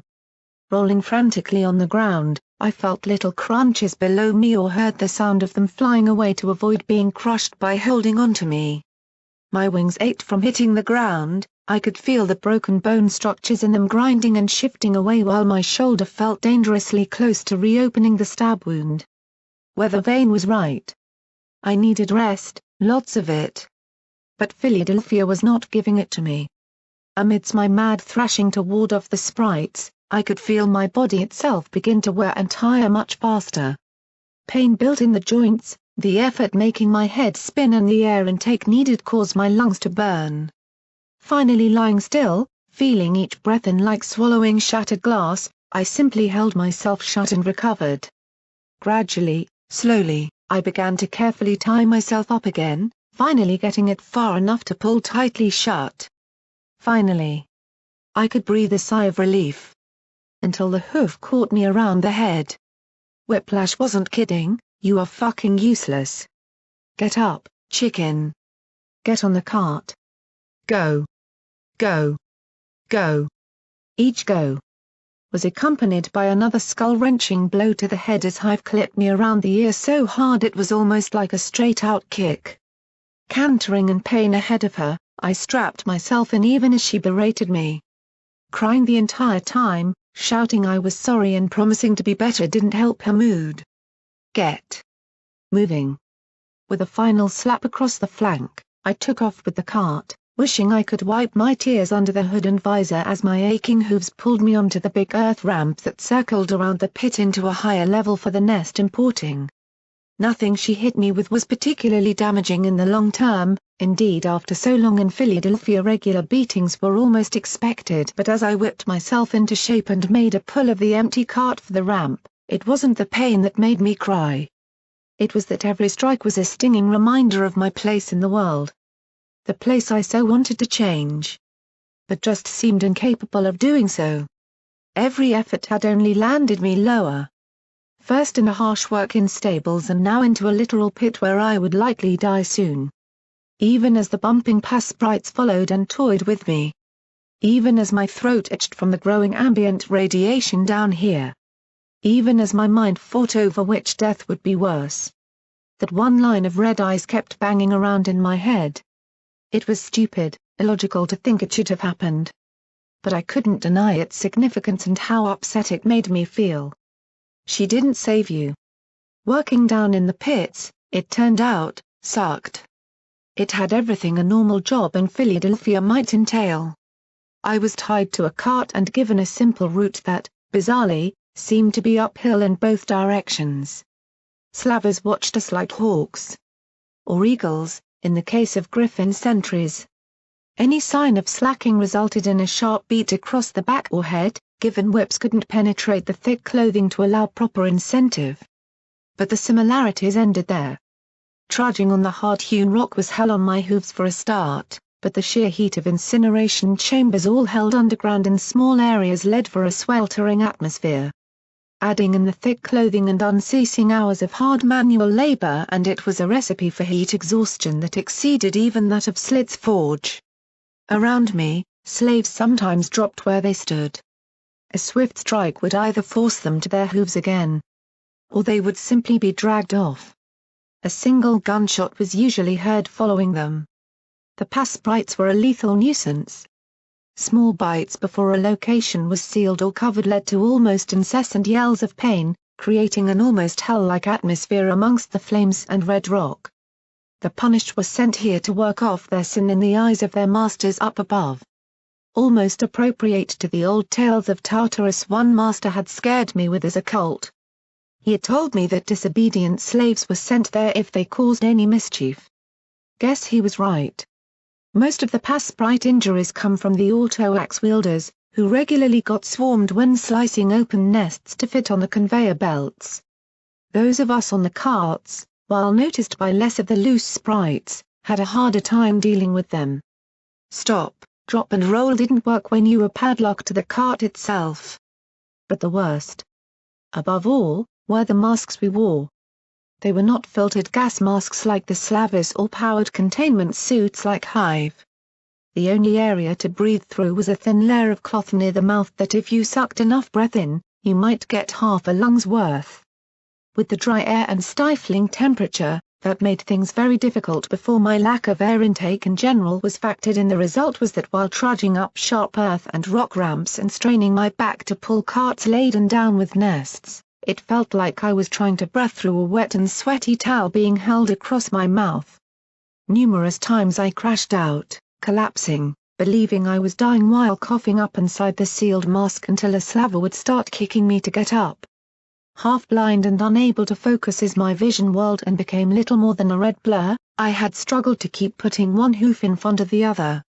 To drag myself that one step further. This couldn't last. I wasn't even 1/3 finished with the shift and already my body was failing. The radiation wasn't even having a chance to build. I would suffocate in this long before the end. Finally arriving once again at the import area, I dropped while they loaded me up. Loading took 20 seconds on average, the only minor rest I got each time. Unable to lie down from the wagon straps, I ended up just hanging in my loose suit.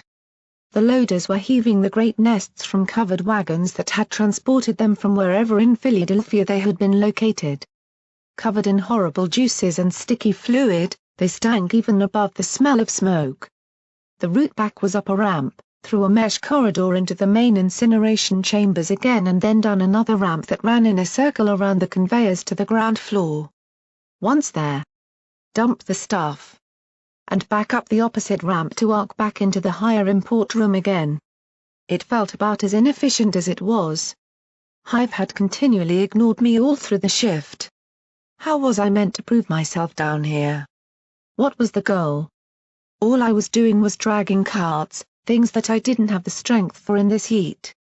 Maybe if she'd let me sew up the suits to protect slaves or, well, that was all I really could do for her. The unfortunate fact that she likely didn't care for the slaves didn't particularly compare to the fact she had no interest in being impressed by me or even caring about my survival. Laden up, get going. With a groan, my aching back muscles stretched once again as I set about tugging the heavy cart. Buzzing in my ears from the masses of pus sprites still inside the nests once again became an irritation as much as a danger. They were strange creatures, irradiated to the point of carnivorous intent according to the other slaves, yet oddly playful. They allegedly had moods. Often, a little love bite was their standard fare with ponies that were mostly covered. But if they sensed a hole big enough to swarm and they could strip a pony to the bones in less than a couple of minutes. The swarming mood was rarer, apparently, only created if they hit a certain critical mass, which was why the guards had so many flamethrowers spurting through the nests and in the air. Sometimes they sprayed my cart, sucking all the oxygen from my air in an effort to keep the bugs down. Slowly tugging the cart one step at a time up the earthen ramp that led back into the main chamber, I groaned as I felt my shoulder wound suck and stretch under the harness. Whether it had opened I didn't know. My entire body was so coated in sweat that I could be covered in blood and not know. Ahead of me the incineration chamber appeared through the carved rock passageway. A frantic rush was being beaten back into work from near the fires by slavers while the conveyor sat still. Hive strode among it, bashing heads and shoving ponies back to their workstations even as two guards magically carted off a limp-looking pony. Blood streamed from the neck area enough to make my stomach turn. Closing my eyes, I pushed on. The pus sprites in the cart behind me stayed in their nest, but their increased buzzing at the scent of blood was enough to make them itchy. Just don't move. I'm sealed up, don't try. Please. All the same, I felt one of them land on my head and simply sit there for a ride. These creatures were weird. Get a replacement from Grindstone. I hear he's been taking in a lot lately. You lot on the axes, back to work. I didn't say you could stop. Hive's voice rang out around the pit, echoing off walls while she strode back and forth among all the workers. Even a few lazy-looking slavers got a clip around the ear or flank from her. Carts. What's the hold-up? Just because one idiot ripped their suit and got their jugular eaten doesn't mean you get to hold up, get moving. She confused me. Just when coming in I had seen a jittery and aloof overseer. Where had this sharp and perceptive personality come from? Unless, had that thing she had taken been some sort of chem? I'd heard that ponies addicted to such things could have almost two personalities. Spears of flame shot across the conveyor enough to make ponies duck under it, the past sprites that had killed a worker being turned to black dust in the air itself. Wandering on in our convoy, I passed a mare crying to herself behind the visor. She was carrying an auto-axe out for repair, bawling as she trotted. Another buck nearby was controlling another axe with magic, balancing on 3 legs. A small patch over where his suit's front left leg might have been telling the horrible tale all too clearly. I remembered the slave in the thresher mill who had been shot for losing a leg. Clearly rules differed from slaver to slaver. No pony walked strongly. Heads were low, running on what energy they could muster in the tiny breaks inside a rusty saffron. If only I could breathe properly. I might be able to work harder, show my worth to Hive. To Red Eye. To Equestria. Pushing harder, whinnying softly and snorting hot air into my own face off the visor, I set out with the cart again. The pass sprite on my head gave a small hop and squeak. Oh, great, even the pass sprites had deeper voices than me, as the speed increased downhill into the room itself and curving around the edge of the wall the corridor hugged. With wheels squeaking, and carts. I kept up the pull until I was behind the one in front of me again. Below me off the rather unnervingly close edge, I could see the giant pile of nests ready to be cut up. Shifting surfaces as sprites rustled around on the larger pockets of activity. Flamethrowers were pushed into said holes and flushed them out from heavily armored slavers tramping across the nest pile. Even through the suit, I could smell the rotten mint and milk aroma of their disgusting homes. Get back. Everipany, get back. Huh? Back. Shit. The screaming was coming from the incinerator again. I could see half a nest sticking out of it, bulging and stretching at one end. Oh no. It burst. Swam pandemonium broke out. From within the far too large to fit nest fragment, an underworld with pocket of dozens, maybe hundreds, of sprites belched forth with a slopping rip and buzzing drone. Slaves scattered as they surged over and around them like a wave, some fell or hid beneath the conveyor. Auto-axes shrieked as they were dropped while still running on the floor. Flamers roared toward the great mass as the swarm instinct took over and every loose sprite in the room joined the horde. A bell was ringing an alarm to workers further away. Slaver after slaver rushed in through the gates, but the sprites just kept coming. How could they multiply like that? Move so fast? Move so fast this way. Shrieking, I tried to gallop. The wagon lurched as I jammed back on the locks. Straining, even if I could pull the weight again, the wagons in front were unable to move from one that had overturned in the panic. My hooves paced on the ground faster and faster, head whipping from side to side before it finally settled, wide-eyed, on the gigantic swarm. Tightly closing them seconds before they hit. My ears vibrated, they're sensitive. Whatevers. That actually heard things aching and pinging in pain while the pressure of so many wings on all sides felt utterly unreal. Screams from around me only joined with my own as I felt the cart behind pushing and knocking me toward the edge. Blind in the swarming bugs as they pushed and bit at the armor I wore, the edge was invisible. Stop pushing. The pressure increased, my cart tipped as one wheel fell. Please. Whoever you are, stop it. Stop. With a great dropping of weight, the sensation of it slipping removed all pressure from me only momentarily before the harness locked, grabbed me by the waist and dragged me over so hard that my ribs seemed to bend to one side. Pulled from the swarm, behind me I saw the wagon explode into fragments and planks as it landed in the nest pile and punched right through to the concrete floor. pulled at an angle, I dropped over the top of it and squelched into the rest. Punching through the weak material, it only marginally supported my landing before the hard rock knocked the wind out of me and sent lances of pain shooting from every wound I owned. Crying out, even within the nests, I simply curled up, clenching my teeth and seething in pain. Hooves shaking, I knew I had to move, now. The nests were waking up, dully popping out 1 or 2 sprites at a time each. I could see the slavers herding the sprites up into the cages with fire, where higher-level slavers sprayed them with more flames from the surface. Mists of black ash fell like dark snow into a pit still gripped by panic and chaos. Individual small swarms that had branched off were chasing ponies, pulling at clothing and fighting with hooves to get into gaps the slaves and slavers desperately attempted to hold shut. I saw some groups pressing their gaps against one another in an effort to help out. Some lay shrieking in agony on the ground, holding shut gaps where a pass sprite had devoured a piece of their leg, an ear or a tail. Pulling myself with my good hooves, keeping my bandaged, hopefully, and injured right hoof held close to my underbelly, I made my way through the soggy, rotten nests toward the conveyor. I could hide under it. One hoof plunged into a pus-filled crevice of a nest, bubbling up and sucking as it finally came loose and bogged me down. The reek that wafted up and through my nostrils was sweet and sickly, like the bodies I'd sometimes woken up screaming beside in the fun farm from dead slaves.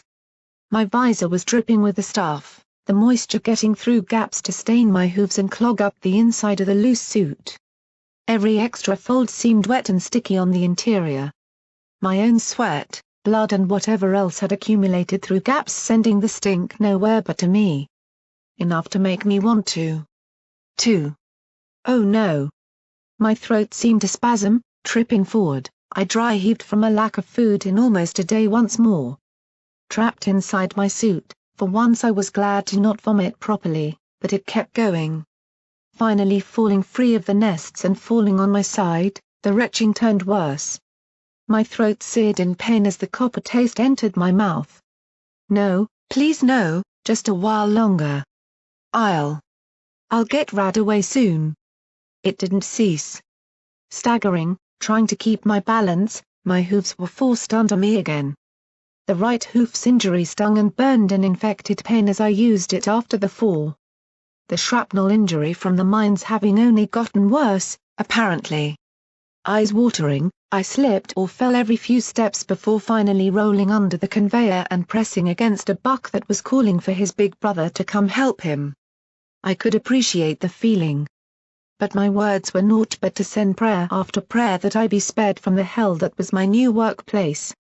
Sprites sometimes flew down to us, making the buck and myself scream. Along with the, I think, mare on my other side, our warding hooves sent them flying off again for easier prey. Or simply getting bored taunting us. Ahead of us, I saw one slave, trapped in the open, swinging an auto-axe at them in a blind rage and panic. Swearing, cursing them with all the names in the world, his front hooves lifted and threw the massive whirling axe in all directions. His momentum was overbalancing him, before finally tripping. The auto-axe went low, swinging out and slicing across the side of another buck who looked no older than protégé. By some minor miracle, it only cut the suit and not him. Stopped on the spot from attempting to gallop toward us and relative safety. He started laughing. Ha. Thank you, goddesses. What are the chances, eh? We waved him towards us, there was still room. He looked at the gap and dodged away from the frantic axe swinger again before cantering over carefully. Big dopey blue eyes showed a slave not long in here. Hurry! I screamed. Get in. There's room. I'm coming. I'm eerie. With horror, I saw a sprite fly right into the gap in his suit, immediately forcing its way into the side of his torso. He fell, scrambling with his hooves as I saw the little bump in his tighter suit shift around and vibrate. A trio, then half a dozen more, followed. Unable to stop them all, his hooves began simply flailing as one bit home. An anguished squeal came from him, followed by begging to us to help him. The bumps under the suit kept moving, some going right for the flesh at the gap. His front hoof kept trying to crush one, he tried to roll. But in one sickening moment, one of the little bumps rolled up his neck. Moments later, a Sprite was flying around inside his visor before diving towards his face. Already screaming as the dozen others bit and devoured their way into his body, the sound wailed higher as it went for its prize, becoming a shrill shriek of terror and agony. "Get it out! Symmetry, get it out! My eye! My eye!" Spreading, multiplying in seconds and growing, the suit was little more than a raging mass of Sprites stripping him to the bone, his screams becoming sick muffles and panicked mumbles. Mercifully, I saw one slaver turn his flamer on the poor buck. The sounds lasted 10 more seconds before finally dying, leaving little more than a few scraps of metal and a set of bones within a minute. Amongst it all, away from the screams, the blood and gunshots of panicked slavers not used to dealing with this, I retreated as far as I could into the mass of hiding slaves. There, I simply curled up between a few of them and began crying as hard as I possibly could while trying to think of better times than this place. There were precious few. She didn't save you. I know. The aftermath was as short as it was quickly forgotten. To me, the swarm had been a mind-numbingly hellish event. To the slavers in the pits, it was routine. The dead were collected, the critically wounded brutally executed before my very eyes and the rest thrown into the rest room for recovery. Everything else. It was back to work. Left without a cart, I was suddenly jobless. The other spares from earlier had disappeared as more shifts came on and there didn't seem to be any other job that I knew how or could physically do. As such, it was a rather depressing knowledge that I would need to locate Hive and, oh boy, ask. There was a rule as a slave. One I had learned long ago. Never ask. Never say that you have nothing to do. No slave master was ever around that did not possess the mythical skill to locate work for any pony. But to be found trying to slack off carried greater punishment in Philadelphia, one often resolved with violence. My body was already aching enough without another beating to push me into critical territories again. The illness was still building and doing that just fine on its own. Each breath was wheezing and the metallic tinge in my mouth wasn't going away. That wasn't a good sign. Any more stressful activity might bring about a set of spasms or, well, worse. Left alone in the pit, I felt surrounded by a whirlwind of activity, shaped by the rising shape of the tunnels all the way to the surface. From the floor beside me in lines around conveyors to the curved roads running around the edges with carts, it all moved and twirled in ceaseless brutal activity with me in the eye of the storm. The brief calm before the inevitable plunge right back in, much to my dismay. I felt myself moving to create that myself out of inevitable born loyalty to the entire system. I don't care if there's 10 or 10,000, we need to get the place cleared. Red, I will have my neck if they destroy anything in there after last time. Hive wasn't too hard to find. Shouting amongst a congregate of slavers, she was waving a hoof in every which direction. But mostly at other ponies. Approaching meekly from across the room, I worried about how was best to approach while trying to avoid thinking about whether this was me acting to try and win my way out of here. Or just acting to look for my next task. I really wanted my journal. To just sit and draw, let it all out and create to help me sort things out and know what I really was. And you? Stopping dead in my tracks, her head whipped around. At least 12 different forms of apology were on the tip of my tongue for not abasing myself first, as every good slave should, but her eyes were elsewhere. Nearby to the slavers, a slave worker was being held down on all fours by 2 heavily barded guards. Isn't it a bit damned obvious that thing wasn't going to fit in the fire? I've lost workers 'cause of you. Now you're going to have to clean up. See that gap up there? I glanced up at the same time as the blamed slave. Above us, I could see the red-tinged cloud lay through a cage. Guards were still fighting to reattach a segment of mesh over a 6-inch hole. One of those idiots hit the cage when firing about like a bloody loony. Apparently, 10 Sprites got out. The surface guards kept them from getting near the slave dens, but they've fluttered over and gone right into the fucking Ministry of Image building. We only cleared that fucking place out a few days ago already." Her voice rose until both slaves and slavers were glancing over at the outburst. Remarkably, the slave before her just sat quietly. "I'm not going in." "I do believe you are. This is your mess and that little unicorn isn't around to wave her magic horn and do the job now, is she?" My eyes visibly perked up. My ears would have too, had the suit not crushed them down. "Mr. Shiny did ask for her again, sure, but that little bitch isn't around anymore since the pit fight, is she? So I need you to go in." "Don't care. I'm not going in to die hunting past sprites. Shoot me if you want. I don't care anymore." The Earth Pony looked in his early 30s, his coat and mane hidden in his suit. But his posture showed all will completely lost to even live. Was that how I looked sometimes? From afar, the stance was a stark reminder of the dangers of being in slavery too long. You eventually just stopped caring entirely. After all, I knew I had once stepped on the edge of the control tower too. "Oh, you do tempt me, slave. You really do, but I need every worker at their post. Get back on carts. Least you can't fuck up there. Perhaps handing you over to Shackles or Grindstone might change your tune, they've been looking for more lately." "Hey! Misty Sheen." "Yeah, you." A young mare looked up from the conveyors, the bright orange leather around her suit almost camouflaging against the red haze. "You're going topside, we need the ministry cleared, sprite hunting. Get on it." She visibly recoiled. A buck beside her stepped closer. Hive marched right over to them, voice dropping. "Did I say you had an opinion? She's never fired a gun. Don't take her, she'll just die. Please.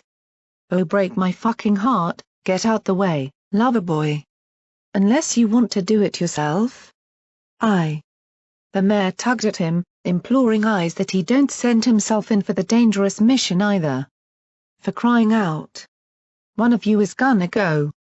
Choose. Holding the mare, sadly, the buck turned to nod before being pulled back by clearly the slave who was his mare friend. "Don't. Sheeny. I have to, I can't let you go in there." Already she began to wail, simply holding on to him as more and more slavers began to grab hold of him to begin tugging. Eventually dragging both across the ground, I saw the mare struck with a steel-capped hoof and held back, crying at the top of her voice. "Don't take him. Please. I'll do it. Sheeny. No. Don't. I won't watch you go off to die. You. Just." Rolling her eyes, Hive turned. "I'm had just about enough of slaves whining in my ears today, one of you is going and that's it. Guards, just pick one of them." "No. I'll do it." The third voice rang across the pit in a raspy and tired tone. "Mine." Silence overcame Hive and the pair as they all turned toward the sick little pony in ill-fitted protection gear. "I'll do it. I'll go." The words felt impossible to speak. To choose. To overcome the obedient nature to be told what my next job would be. But this pit was killing me slowly and invisibly from radiation and heat. At the very least this would get me out for a while. The danger of the task hadn't quite entered my mind yet, but some part of me knew this might help convince her. Somehow. Hive slowly trotted toward me, leaving the pair in the back to clutch one another and quickly retreat to the conveyor again. Hive's eyes were lethal, thin and serious. "You think doing this is going to make me suddenly like you, chicken?" Don't even answer. You volunteered. Get topside, find Mr. Shiny and make sure those past sprites are gone. I expect either the building clear or you dead trying to make it clear. Understood? I nodded meekly, stepping back and lowering my head. You dare set foot outside and it isn't, you can rest assured you'll be eating a past sprite before the night is out. I've done it to one mare for failing me before. Don't think I won't happily watch it happen to you. The imagery haunting my thoughts, I quickly nodded again. You're still here, chicken. Shit. The word ran through my mind, only stopping just short on habit of actually saying it as I realized I'd missed my cue to leave. I'd gotten sloppy as a slave lately. That was going to cost me before long. But even as I retreated into the elevator and began ascending to the surface again, I realized the truth of the matter. I hadn't chosen this because it was a job to obey. No, my place here was assured with hive's mentality. This was a test for me so kindly given by the great goddesses. They had placed before me the same challenge that my beloved legend, the stable dweller, Little Pip, had once faced. An opportunity to live the legend. This may have been something Little Pip had done with both hooves tied and one eye closed in her sleep. But to me it was one small chance to prove Red Eye wrong. Her story wasn't gone from my life yet. Time to follow in her wake, if for a little.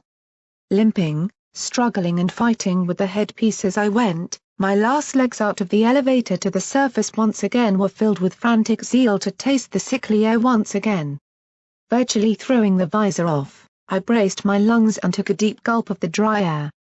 Compared to the pit, this was the purest and cleanest air I had ever tasted.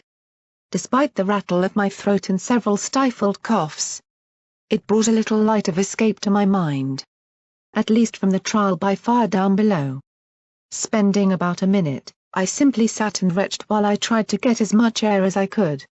Making ridiculous sucking sounds and throwing my head back as much as it rocketed forward. Dry, hot air was all that seemed to go in or out, unable to breathe with much more. Well, laddie. Don't I recognize this little sight before me, eh? Oh please, not now. Turning on the spot, my eyes widened in surprise to see a set of large tables laid out in some of the drier earth.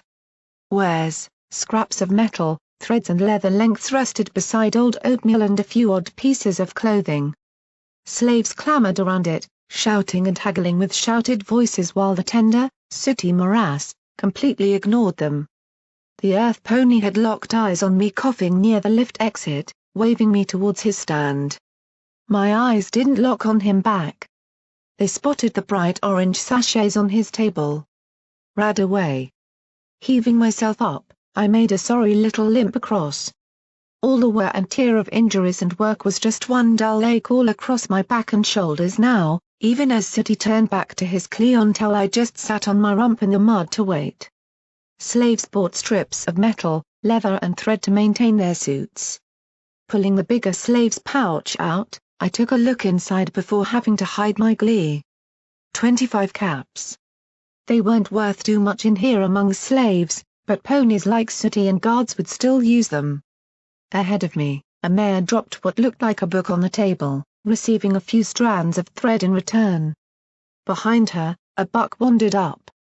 Only half wearing his containment suit, I could see the telltale signs of rad sores across his cheeks. I recognized that weak gait. He was dying just as much as I from the radiation in the pits and air of Philadelphia. How much is the rad away? Hey, had a little run-in, lad? The pits. I keep throwing up blood, please. 25 caps or trade, lad. But that's all I have. Not my problem, laddie. Buy it or die quietly, you'll put off my regulars. Biting into the sachet after dumping 25 caps on the desk, the buck galloped off. Idiotically, he sat near the other slaves, something even I knew would be a bad idea. The brawl from the other irradiated slaves behind me and the buck's pitiful whines as they tore the vaunted rad away from his hooves almost made me miss that it was my turn while trying to tune it out. Hello little Merc, lad. Now can't I guess what you're after, eh? He was entirely ignoring the buck being horribly beaten behind me. Straining to keep my attention focused on the canny trader, I almost felt guilty for trying to tune him out too. These things just happened. In Philadelphia. Please. I need rad away, please. Couldn't called it. That'll be 50 caps or equivalent trade, laddie. About to dump out my caps, I just felt my ears wilt, mouth tremble and eyes tear up. He was extorting me. But that buck wasn't immediately dying of radiation in his insides, lad. He's got a few days left in them if I've seen me sick ponies right. But you little winged thief, you've only got a few wee hours left, right? We've been over this back in the terminal, remember? Not to mention you owe me for stolen stock, I'd beat ye but you're too good a potential customer. Of course.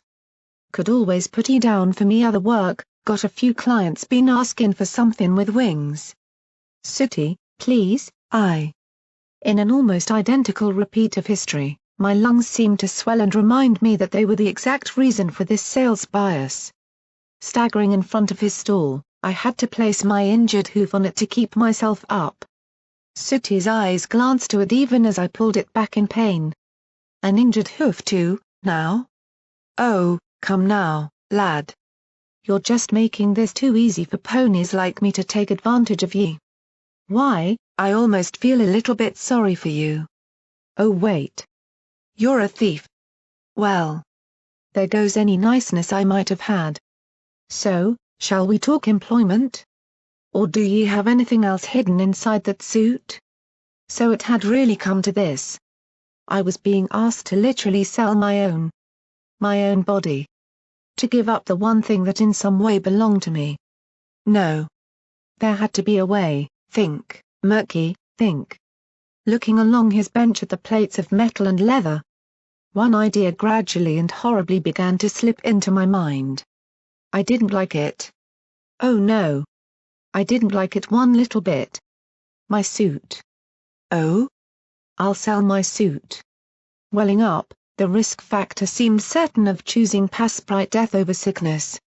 But Sooty was the only merchant who could solve at least one of my problems. Grinning suddenly, he leaned forward. Now, you're talking, laddie. Now let us get to haggling. So. Ye say you'll be giving me the one suit, eh? 2 metal plates, cloth, 2 ties and some leather it looks like. Throw in the 25 caps. 1 suit for 1 rad away. They each save a life. Sooty just laughed, then laughed some more and eventually broke into a cackling roar of comedic screaming as he slapped my back hard enough to make me yelp in pain. Oh, this is just cute, lad. You're trying to barter? What makes you think you have anything to stand on in this? When I said haggle. What I really meant was, I'll tell you what I want for 1 rad away sachet. I really wanted to argue, but he was right. My throat was tingling and my spit was no longer clear. In maybe less than a couple hours, it would start to build into the danger zone. I couldn't risk not getting some sort of medication to hold it back. Now, I'll be taking your suit and the 25 caps. Come on, laddie. Undress like a good partner in trade. Choking back both a cough and a sad little whinny, I began untying and pulling myself from the horridly sweaty and ill-fitting suit. My coat was drenched under it, coated in dark red blood. Whether mine or so many else's I did know. Thick goops of nest slime still crusted around the bottoms of my hooves. Oh, well now, bandages. Now that's a surprise. My body still had some around my chest and shoulder as well as the yellowed and pussy ones on my front right hoof. My head hung sadly, until his next words bit ever deeper. I'll be taking those cleaner ones too. What?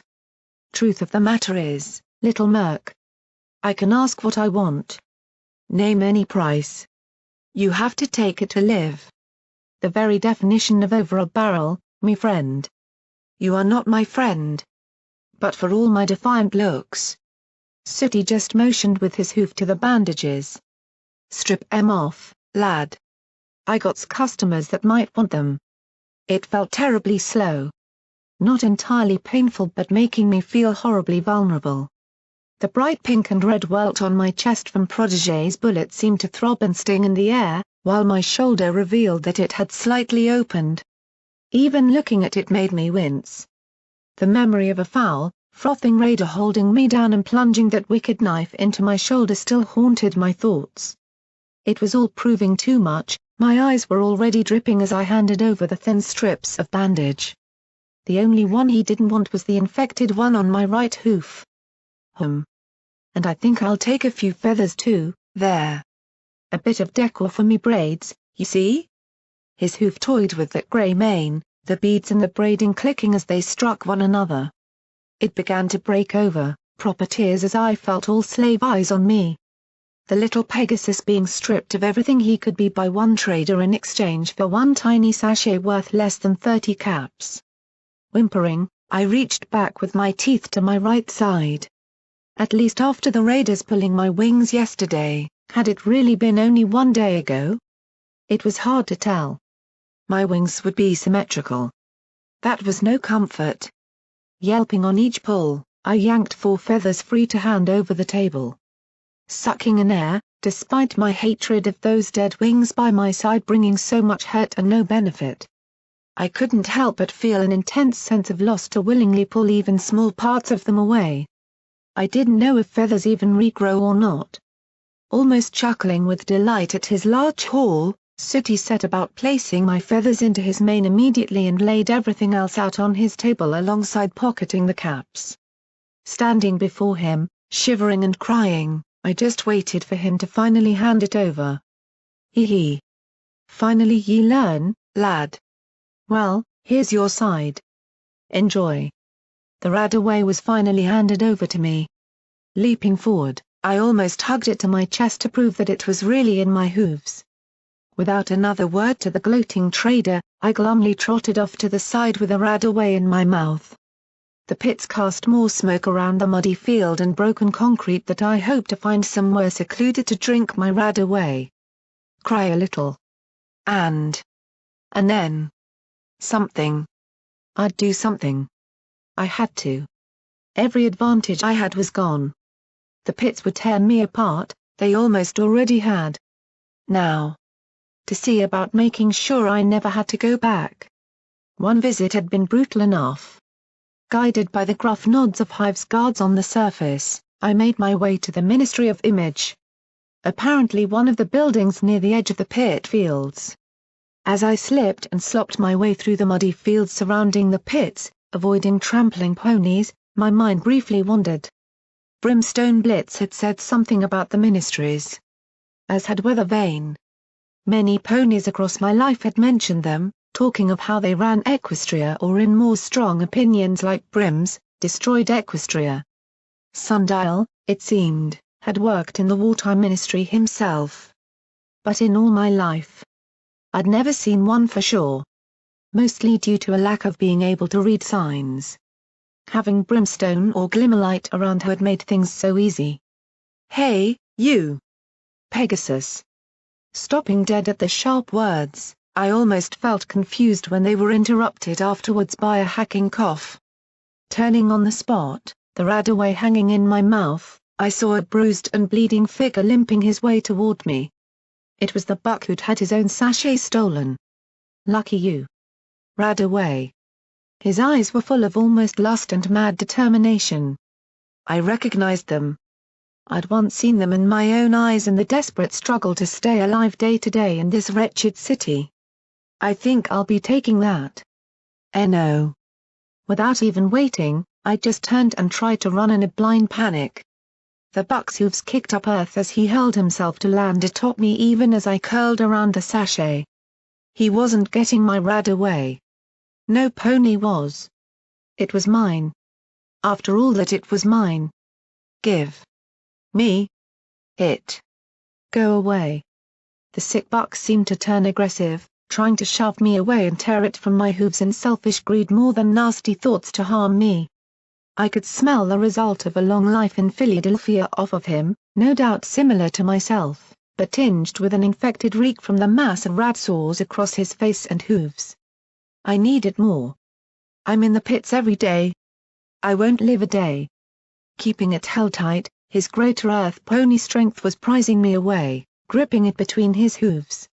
Why didn't I drink it right away?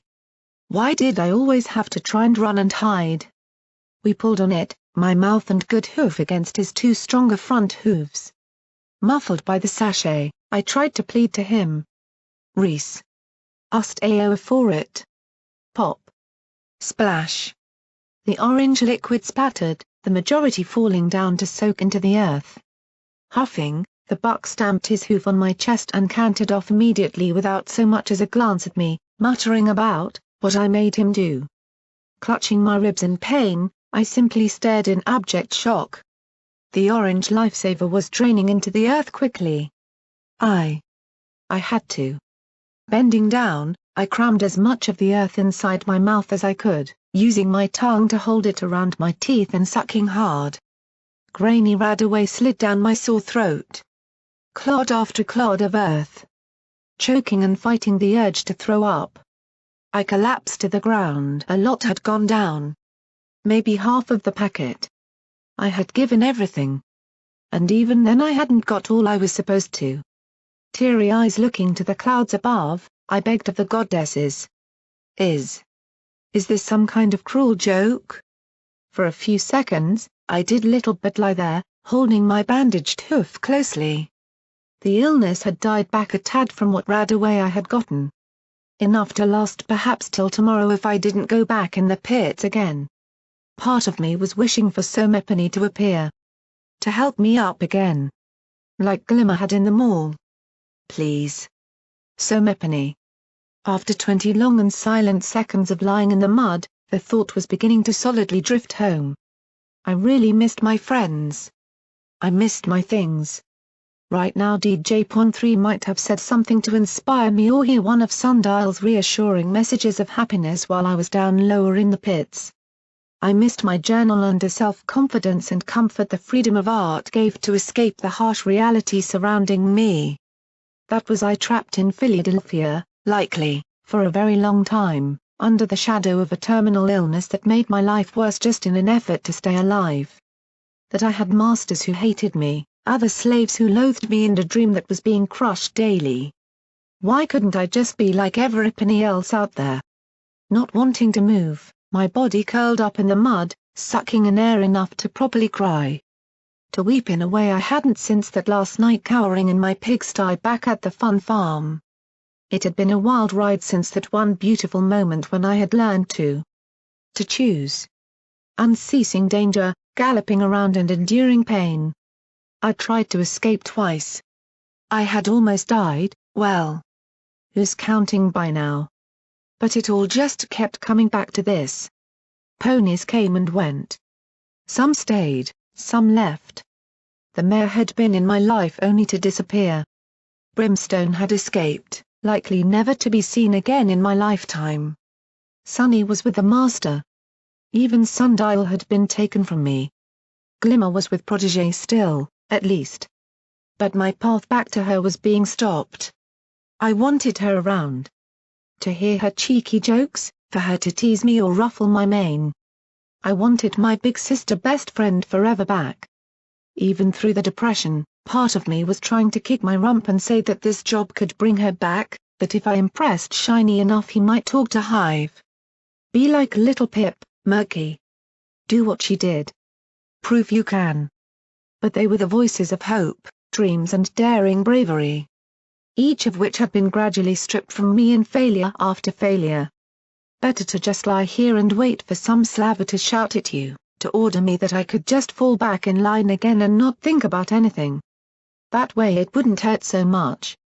Hey! You! You the one Hive sent up to clear the ministry? Opening my eyes, my head lifted with a soft sucking sound from the mud and spotted a slave master wandering over the muck toward me. His face betrayed more curiosity than rage. What you doing lying in the muck you daft thing? Come on, get on over, work to be done. The voice wasn't harsh or angry, unlike most slavers. It seemed oddly kind. Almost reminiscent of Protégé if you took out the wordiness and replaced it with a strange earnest nature that seemed to ask without asking rather than demand. Sighing, I lazily stood and trotted after him. Yes, master. Can the master talk? I am Mr. Shiny. Well, let's see about getting you set up to work then, shall we? Here's the ministry. Almost to my surprise, it was a fairly nondescript building alongside several others like anything else in Philadelphia. I'd been lying almost right beside it. Weren't ministries big and fancy? They sounded it. Ever worked with past sprites before? Without even answering, I just gave a slight shrug and nodded towards the pits I had come from. Right, stupid question. Now we got to wait for the spark batteries to charge for the rifle. Only problem is how to fire it. It doesn't have a mouth sight. I was expecting a unicorn like last time. Was sort of hoping they'd send that little one with the pip buck again. Was pretty good. That grabbed my attention. You met her. Who? The mare with the pip buck? Yes. The sudden exclamation made me double over with a heaving cough. Small spots of blood fell to the ground. Mr. Shiny grabbed my torso, pulling me back up. Apparently the meager amounts of Radaway were still working their magic before it would die down properly. No excited shouting. Got it. Whoa, there. Seems Philadelphia has gotten to you a little. Might want to ask your master about getting into Hearts and Hooves Slave Hospital sometime soon. But yes. I met the little mare. Why? Relative? Mare friend? Stupidly, through my recovery from the cough, I hoped he couldn't see my sudden blush. I wished. No. No. Just, I only saw her a little then. Lost her. Sorry, Maz I mean, Mr. Mast, Mr. Massey, Mekor. Smiley? Shiny. Trotting back, I abased myself quickly. Sorry, sorry. Mr. Shiny. Mr. Shiny seemed to just shrug and trot over to the building. There was a small table near to it that was being hastily set up by a few slavers.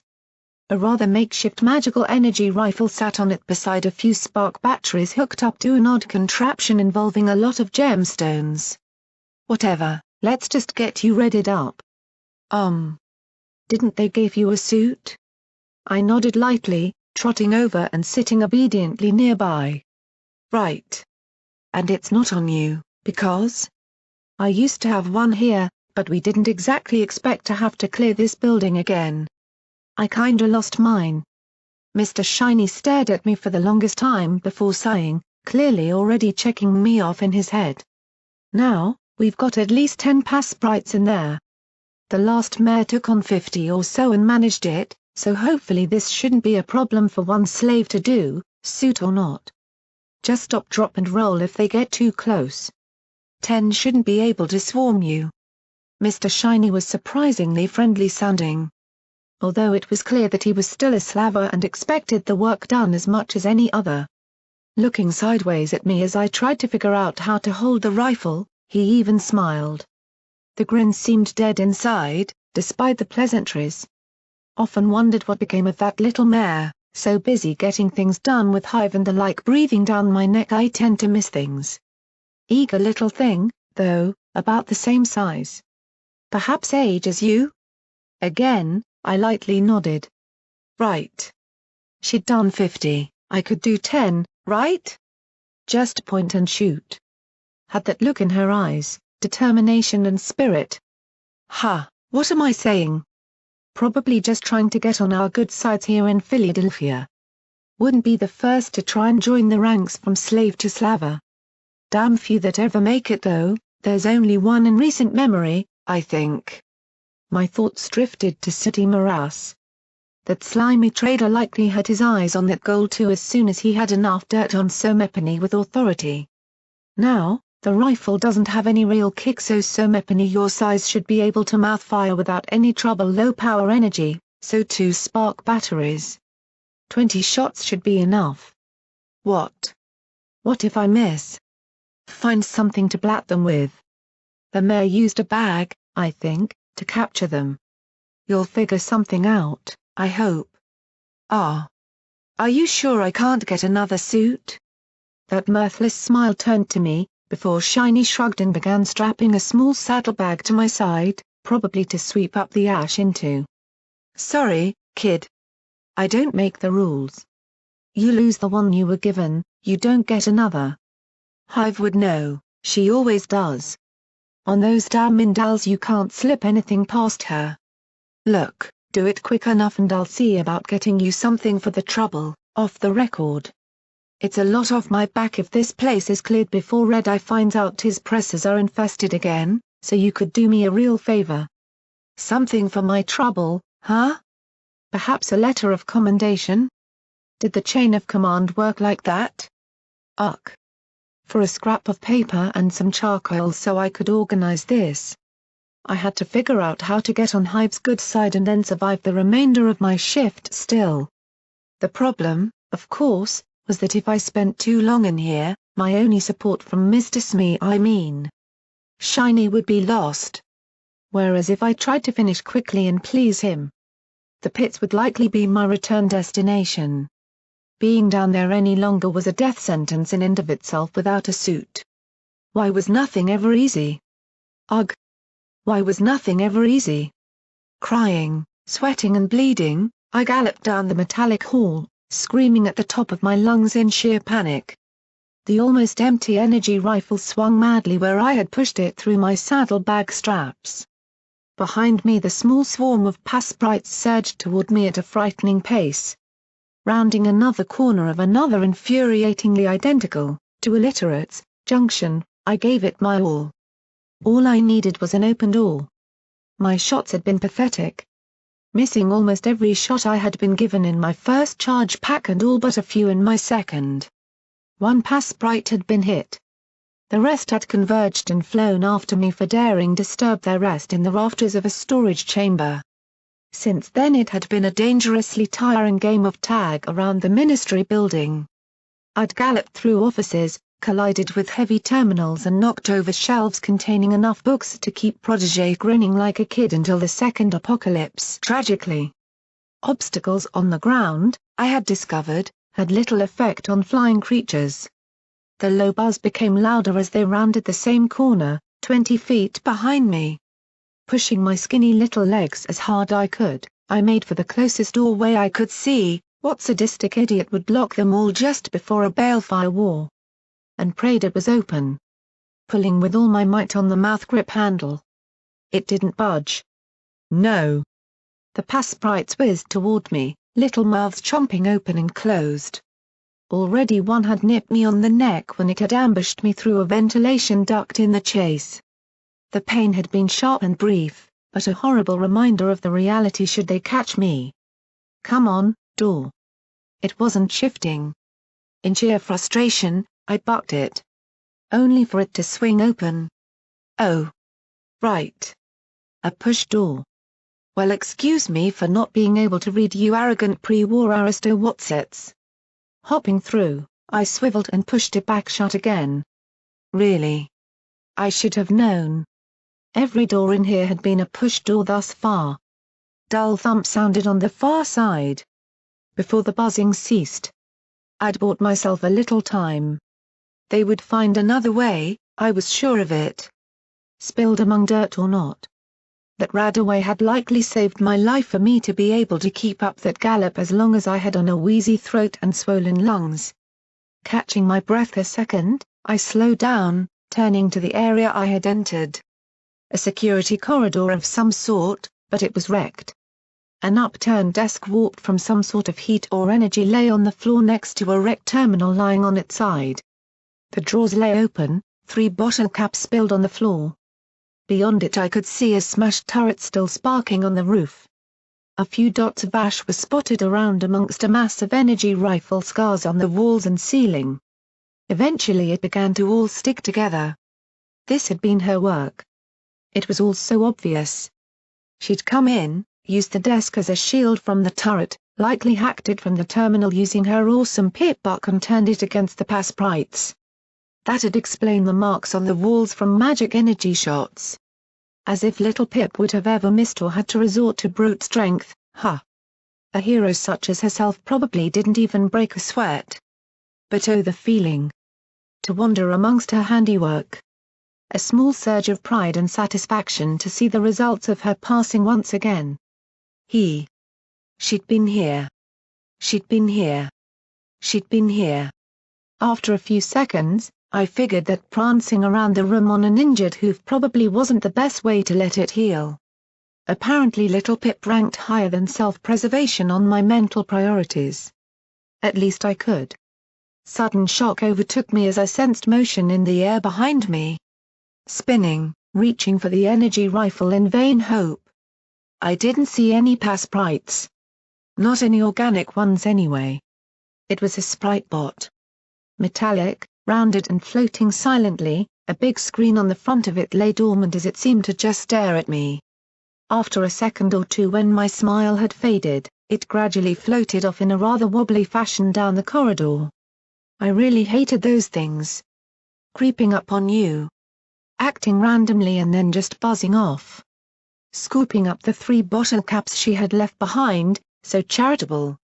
Into my saddlebag, I cast my eyes around. Right. Where would she have gone next? I should follow her methods. Do what she did to the letter as much as I could. That'd help me survive. Learn from the legend. There were a few exits, one a corridor leading back toward the staircases, another the way through the security gate and the last a small maintenance room off to the side. Well. A great hero would be resourceful, right? She probably went in the maintenance room. Trotting over, I cast my head in around the door. The small room caught my attention immediately. It was covered in Pegasus memorabilia. Finding myself wandering in, my head spun in a slow circle along the walls. Posters lined the walls, the most prominent making me almost blush in embarrassment at my pathetic comparison to them. Blue and yellow-clad Pegasus. Pictured rocketing in formation. The artwork was fantastic. If I could only have reached high enough, I'd have taken it for myself. They looked incredible. Colored manes and whipping smoke trails, what Pegasus should be like. What they should be like. My eyes tried to avoid glancing sadly back at my rather threadbare and non-functional wings. Pulling my eyes from the poster, I let them settle lower. Huh. More blue and yellow Pegasus team awesome stuff, all clustered around its skeel. Skell. SKELEEEEARRGGHHH. Backpedaling intensely, I fell into the shelves of the maintenance room. Tools and boxes showered down around me as the buck skeleton stared, lidless, from the floor up at me. His limbs were splayed out, unnaturally posed and clearly the result of some sort of spasm attack. I'd had enough by now to recognize it. No. Little Pip had been here. She hadn't been scared by skeletons, had she? Of course not. She had taken the things she needed and calmly left. So could I. Just stop thinking it was going to suddenly get up. It lay beside a workbench. From the dust, I could tell Sir Mepany had worked here recently. Rotten food lay across the floor and bench, tipped out of something. Wow. She had built a weapon or something from the scraps she had found. Probably some sort of really advanced perfect tool that saw her through the escape. That's how it had always happened in my mother's stories. Even through my slightly immature love of anything related to that wonderful mare who had shown me the way, I recognized that it was simply a reminder. She hadn't just been some once-off wonder. Little Pip, the stable dweller, really had been there in the pit with me. She had existed, had worked in Philadelphia, was still out there. Seeing more evidence of it. Well, it sounded stupid but even this sort of aftermath helped remind me of how her heroic escape had inspired me right in the beginning of my new life. My eyes crossed to the side. A whole pile of magazines sat there. Perhaps she had learned things from them? I dragged one across, opening it quickly before shutting it even faster. Blushing madly. I hadn't ever seen a Pegasus mare before. Certainly not those parts. The magazine sat under my hoof, the rather sultry cover now more obvious. A logo of a pair of erect wings emblazoned the top of it. My hoof was sort of tempted to open it and take another look. For research, you know? Wings were tough to draw. Yeah, that's all it was. No. What was I doing? I was trying to follow in the hoofsteps of my idol. She wouldn't have stopped to take time reading. reading smut. Neither would I. Turning, I huffed and swung my head high before marching across the room to the door. I got a very impressive 3 feet before turning back to shove a small amount of the huge collection into my saddle bag and then gallop from the room. It's just reference material. Pre-war ponies were healthier, I had to learn to draw them. That's all. I wasn't taking it because of those athletic Pegasus mares. With their well-rounded curves and it was just to help my art. Some of those poses looked good to draw. An artist had to be varied, right? Shaking the justifications to my own nerves aside, I looked ahead of me. The corridor opened up into an office. Probably management, I guessed, behind a turret and a severely smashed assistant's desk. Thankfully, there was nothing destroyed in here past the usual shaky floor panels and exploded circuits on the roof. Standard fare in most buildings amongst this scarred and lost world. Briefly, my mind drifted on to just how strange it was that even after 200 years and my entire life living in it, it still felt like a fresh and horrifying scar. Equestria's real form was still ingrained in us as ponies, the macabre ruination that surrounded us was just a daily reminder. Besides me, large glass panels, thick and misty, overlooked the huge printing presses that Mr. Shiny had talked of. Not for the first time, the ambition of Red Eye's task in Philadelphia for us impressed me. Books and folders could be made again for those foals he was protecting. Either that, or they could be used to mass-produce artwork once more. The thought of one of my sketches, well, one I'd feel fine showing others anyway. Hey! Being on ponies' walls across Philadelphia or the wasteland was a wonderful one. Could Protégé be right? Could us ponies in here as slaves be doing the right thing in the end? Trapped behind the Great Wall, we were hungry, dying and enslaved to a life of labor, but if this was the sort of thing it might produce in the end. Sighing, I turned away from the presses. It was easy to think that while alone in a somewhat secure room. But outside, in the irradiated air or struggling to survive in the hellish nightmare of slave life under Red Eye, reality slammed home very quickly. Philadelphia was an abomination, one we were all tragically still a part of. Really, my wish to be free was as much to not be beaten, lashed, ill or starved anymore as much as it was a sense of longing to see the world through free eyes. I dreamed of the day when Philadelphia's industry might be taken by some ebony kinder. Too many ponies died every day in here in this iron rule. In their sleep, shot by guards or killed by the work like that poor buck in the pit. It had to end. This wasn't right, no matter what rhetoric Protégé gave for it. Turning back into the office, there was one more desk with an active terminal rested, its surface bearing a few folders and books. The walls were lined with more posters.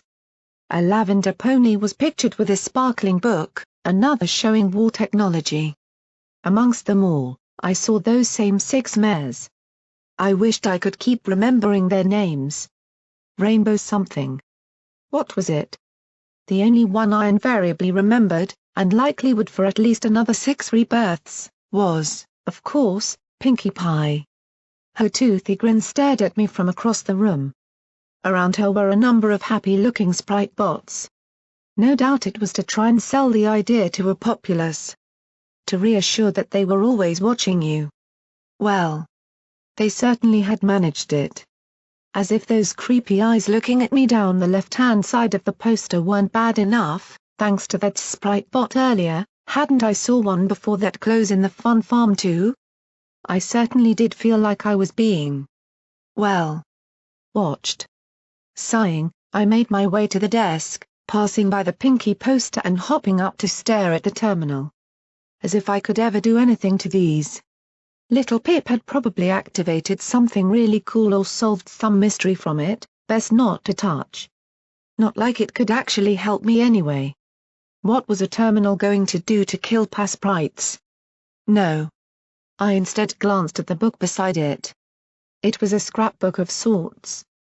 No pages seemed even vaguely identical, being crammed with a ton of clippings, pictures, photos and so much else besides. Really, It was more of an album. One page had a small image of that yellow and pink medical mare, for one of the ministries. I wished I could draw her. She seemed really sweet. Brimstone's assertions that these ponies had somehow destroyed Equestria seemed almost stupid when I looked at those caring eyes. Flicking through more, there was little to be discovered without the ability to read. The most I got was a really cool picture of the rainbow mare standing victorious atop a dragon. Whoa! Was that what Pegorsi could really do?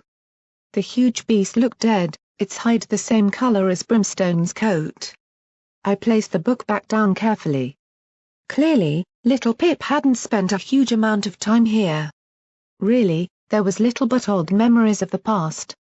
Funny really, that after the stable, at least for the now, outside of skeleton shock, I felt a little better. I guess comparison could really help overcome lesser instances. All the same. Too long in here and I figured it might become unnerving. After all, I was alone in this big, empty, dead ministry. All by myself other than sprites of all kinds creeping around. Shaking my head, I set out to continue. No. I couldn't get bogged down, a stable-style freak-out was not what I needed. Just keep to Little Pip's trail. Advancing, the last door on my right caught my eye, a simply bathroom. But held within it an unopened medical case. The sing-song of potential rad away. Lit in my head as I rushed in. Someday, I would probably stop running into skeletons. As fast as I had galloped in, I shrieked and backtracked in a blur of activity. Half hidden beneath a collapsed piece of ceiling, the crushed mare's skeleton betrayed her no doubt painful last moments. From where I had fallen against the desk, my eyes remained locked on the empty sockets, struggling to stop my mind imagining being trapped under a chunk of rock while my world died. No. Wait, my world had died. The only difference was she had known what it looked like. Sucking in breath and steeling myself, I trotted back in. There was precious little, but one thing caught my eye. A set of shackles on the floor. Fallen in the exact same shape as my own cutie mark. They had been hers. Alone in this place, she had found a way to break her chains. To leave them behind her in light of her coming great escape from slave life. How long had Little Pip worn these? Not too long, I guessed, judging by DJ Ponthree's reports. But all the same, these had been the chains that bound the stable dweller into the life of servitude. And she had simply removed them. I wanted to take them. They were something that had, in some way, belonged to her. Something I could have as a reminder of her, to feel connected to my great inspiring hero. But it wasn't right. These shackles had bound her, the same way they bound me. As a symbol of freedom and escape, they were entirely unsuitable. A reminder of a dark part of her life that she had willingly broken away from. Little Pip had left these here. For me to take them seemed to go against what she had sought to achieve. Elsewhere, around the bathroom were only the partial rags of the poor mare's clothing and a couple of small tools. There was a half-squeezed tube of Wonder Glue, Yo-ink. And much to my delight, a medical box on the wall. Those wonderful butterflies, the same as my old saddlebag, promised so many things. The stable dweller clearly would never have needed these, she was too good to be hurt. It was locked. Even my patented pathetic whine of want couldn't convince it to give up the healing items trapped within. Instead, I took the wrench from the mare's toolkit and jammed the clamp into the rusty edge of the medical box. It wasn't going to be exactly dignified or clean, but these cases hardly looked tough. A few seconds of pulling at the wedged wrench with my teeth would do it. 15 minutes and an awful lot of swinging and pulling later, I finally fell back on my rump as the now somewhat destroyed box popped open and its contents fell nicely into my hooves. Huh. Little Murky isn't as weak as they think.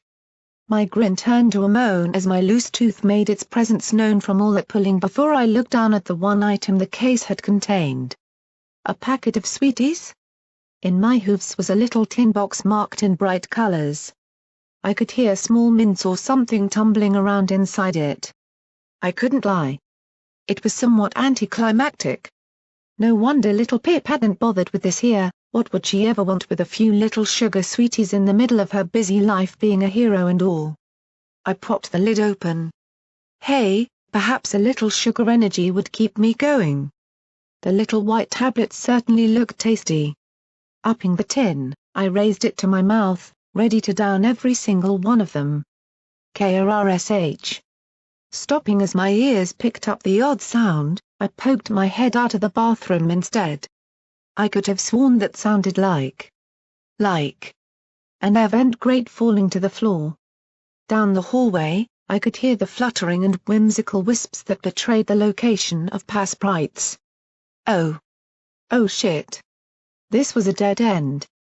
Throwing the mints in my small saddlebag, I grabbed the energy rifle off its strap across my back and got to my hooves once more. Did they know I was here? The sound wasn't getting any closer. Carefully, I trotted out of the bathroom. Glancing back, I almost jumped as I saw myself in the mirror, before controlling my movements. Once again, my eyes passed on my cutie mark. Then to the exact same symbol from Little Pip's chains on the ground. If only mine could just be removed like that. I'll do it, Little Pip. Please, I haven't given up yet. I just don't know how. If you could only show me something to give me a little hope again. Something to prove to me I can do this. A small thump from a past sprite knocking something over sounded a lot closer. I had to get moving. My eyes still rested on the chains though. Before finally ripping away to look for a way out. As before, there was none. The past sprites could be heard approaching down the security corridor. Unaware of my presence at least, they seemed to be moving slowly, if I closed my eyes and concentrated on hearing. But a door out was needed, I'd never get past them. Oh, what to do, what to do? I only had 3 or 4 shots left. I couldn't hit anything short of a huge wall with this thigh. Ah! I pulled the magic rifle into my mouth again. I'd have to move fast. Terror made my heart beat faster as I tried to steady my grip and move my tongue into position. The barrel pointed directly across from me. Right at the windows that led to the walkway above those huge printing presses. I only had 1 shot at this. Well, I had 3. But figuratively. Zap. Zap. Zap. THK. Energy fled from the barrel the first 3 times, blinding my eyes and streaking across the room. I heard them splat against the window, saw the shattered glass melting or evaporating from the area where all 3 shots had hit. The window remained unbroken. But hopefully it was weakened enough for me to create past sprites. Gazing sideways, I saw them swarm in the door. Even only 9 of them seemed enough as they hurtled toward me. Galloping, I leapt at the window with all my might and screamed as my injured shoulder and chest impacted against it. The weakened panel of glass sheared right off the greater area of the window, punching a hole through onto the walkway. Sliding across its smooth surface, I barely grabbed the edges of the walkway itself to stop my falling into the presses below. Even turned off. There were enough sharp edges to tear me apart. The energy rifle though, dropped between a great pair of rollers. Ugh. This is why you need safety railings, pre-war ponies. Is it really too much to ask for symmetry to have a lick of sense in this world? Straining and grunting in pain, I rolled back onto the balcony and immediately had to dive to avoid the past sprites rashing through. Swishing my tail at them, I galloped off before they decided my tail trying to ward them off was a meal in itself. Of course. A big disadvantage of me being a ground pounder meant I had to use the walkway. They simply cut across the corners after me. Yelling in stark fear, sweating and trying to avoid looking back, I simply ran around the edge of the room, slapping each doorway in an effort to find one that was open. The noise increased behind me, the deceptively quiet buzzing from those little wings ringing in my ears like the sound of my oncoming death. A sharp nip on my rump led me to scream and ramp my own backside into a wall hard enough to knock it off. Tears flew from my eyes. The walkway only had stairs to go down to the printing presses in each corner, but I'd be caught if I slowed down to go on them. Please, Somepony have left your door open. Please Somepony be generous enough to have left it unlocked. One last door remained before I was back where I had started. And the hole was too high to climb back through fast enough with my height. Okay. The doors in this place were. Pull, right? That last one I had pulled to open. Springing up, I clasped my mouth to the door and tugged hard enough that the resulting lack of opening almost pulled a tooth right out. Squealing as I felt my gums bleed, my eyes widened as the pass sprites closed and I simply screamed no as loud as I could. I didn't want to be chewed and eaten to death. Please no, no no no. Trying to ward them away, I fell backwards into the door. Falling through as the push door opened behind me. Not stopping to even curse any pony, I crawled and kicked out. The door slammed shut. And bounced inward again. No. Struggling to my hooves, I galloped forward into it. A small red sprite poked its face through the door even as I slammed it shut with a great cry. I didn't even see if it had dodged back or been crushed as my hooves pounded on the door as though it might close more. Eventually. Tired, sweating and bleeding lightly again from my neck and rump, I slumped against it with my head in my hooves. My matted mane drooped, my teeth hurt and my entire body was shivering in adrenaline and fear. I'd just stay here a while. At least until the tears stopped. My crying, as always, tended to last a good few minutes. Scared, confused and alone without my journal. It was all I had to fall back on. A good, long and hard cry to let all the emotion drain out of me. Finally, I let my wet eyes look up to gauge my latest environment. I expected some other random office. But what I got was anything but. Around me lay the single most lavish office I had ever seen. A thick carpet, dusty and grey but obviously once pure white lay below me. Decorative furniture, a rather lavish set of teacups and teapot atop a polished wood table in the corner. Dead plants betrayed the presence of greenery that must have once offered a lovely green, while a pretty faded cat basket in front of a larger vent sat next to an incredibly elegant and undeniably beautiful desk. Trotting carefully, I felt almost terrified to break anything. As though I half expected Somepony to come charging in and scold me for always messing things up again. Around the back of the desk, I found its layout almost anally neat. The feather quills were stacked in size order, for crying out loud.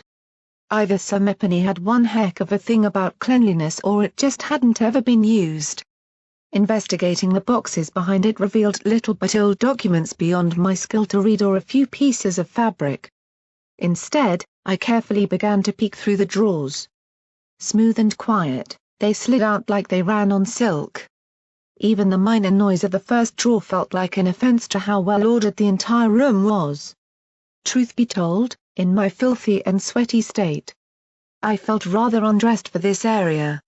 My hooves were leaving little ashy and dirty hoofprints all over the pristine, if dusty, white carpet. Within the drawer there was little worth. A few quills, notepads, crayons and some long out-of-date cat food. But at the back, I found a small row of recorders like the ones in Stable 93. Tugging with my hooves, I drew the pack of 4 out. Only one seemed still operational, either that or the other 3 just hadn't ever been used. Wondering why it seemed active without being attached to a pit buck, it finally occurred to me that the small stand the 4 were attached to was like a hub to allow them to play. Lacking anything better to do while I searched the room, I set it playing. KSSSH. Right. Ah, yes. There we go. A mare's voice. Even from those few words, her diction and eloquence was obvious, like every word was being deliberately crafted into a feminine and well-mannered tone. Due to a rather ruthlessly busy schedule, I have elected to record myself with the day's events. I simply cannot believe the distractions and problems even one day away from Cantaloupe can create, as such. For my own sanity, I must do this instead to remember. Oh, for the days of my simple boutique and only having one product line to follow. Moving from drawer to drawer, found little on the left-hand side of the desk other than the bare essentials of an office. Clearly, whoever worked here was rather picky about keeping the things they knew with them if they traveled away. The investigation in Philadelphia turned up almost nothing. Clearly, the intelligence handed to me was not accurate, as this has been a fine way to waste 3 days searching. The head of the arcane ministry here, Aurora Star, did offer her rather elaborate and generous levels of aid. But even with their support, the missing papers on. She seemed to hesitate. My ears had perked at the mention of Aurora Star. The Overma in the stable had said she was into the memory research, hadn't she? The missing papers haven't turned up. It is something of a travesty that they even got out of Cantlett. Less than a dozen ponies even knew of their existence. I swear to Luna, if I ever find whoever let those things slip. With my head buried in the drawer to see into the back, damn unicorns and their magic. I slipped and whacked my head as I heard the door suddenly open. My heart must have skipped a beat. Bad, bar. The door was still closed. I finally let out my breath as I realized it was in the recording. Oh. Oh my. Fluttershy, my dear, I didn't expect to see you. Oh. I'm sorry, I could go back and make an appointment if. No, darling, of course not. Do come in, it was just a surprise, is all. I do apologize, Fluttershy, if I had known you were in Philadelphia as well. The second voice almost stopped me in my tracks. It barely transmitted from the recorder at all with how quiet it had sounded. Indeed, without my hypersensitivity, it may not have been audible. It's all right. I've been too busy. I just wanted to see you before I had to go. Darling, what's wrong? You look most upset. Please, do take a seat. Sorry, I am being most ungracious. Would you like something to drink? We could go to the cafe near Pinky's rather garish fun farm if you'd like. A sound of the recorder being placed on the desk sent the quality into static for a second, before I heard 2 ponies trotting further away from it. Rustling my hooves around, I found a small selection of coat and mane dye. Pink, light blue, red and a few other colors too. My spirit did a little dance, I could use them as paints. Dye worked like that, right? No, really, Rarity, I'm fine. Forgive me, Fluttershy, but I've been your friend too long to not see when something is troubling you. Well, more than this whole thing troubles us all. Oh, please. You can tell me anything, you know that. Yes, I do. Well, you see. I was checking in on the refugees. Yes. The Ministry of Peace Refugee and Aid Initiative, I must say you most impressed me. I toured the facilities and camps yesterday and you're saving so many ponies who have lost their loved ones or homes. Granted, I may have cheekily given them a few pointers on getting blankets warmer. It felt good to get back into the old needle and thread again. But whatever about them could be upsetting you. You are doing a wonderful job. That's just it. I'm not. Oh, Fluttershy. We talked about this, remember? You are doing everything in your power to. No, I mean, the refugee camps and houses, there's something wrong. Sitting back while I stuffed the dyes into my saddlebag, I listened for a few seconds. The talk of ministries between this Fluttershy and. What was it? Rarity? The talk was helping me attach names and voices to faces. This Fluttershy was clearly the one I had seen on all the medical posters. Her voice made me wish I could go to her ministry for help with my illnesses. I'd want symmetry with that kind and gentle voice to take care of me. The other, Rarity. Probably either the lavender or white one. I couldn't quite remember them enough to tell which was which. It occurred to me that I must be in the office of a ministry mayor. The voices I were hearing were likely things very few ponies back then would have gotten to hear. With the past sprites infecting this place before Little Pip came along, no pony must have been able to explore it. Sitting more attentively, I listened further. Wrong? Yes, the poor things.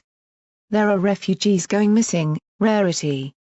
Often the poorer ones, oh my. I just worry for them. I was trying to find out where but no pony knows. They just get up and go somewhere. But never came back. I can see why that would concern you. How many? Dozens. But at this rate, it could be over 100. The camps are so crowded since the villages in the Vale were hit, it's hard to keep track of every penny.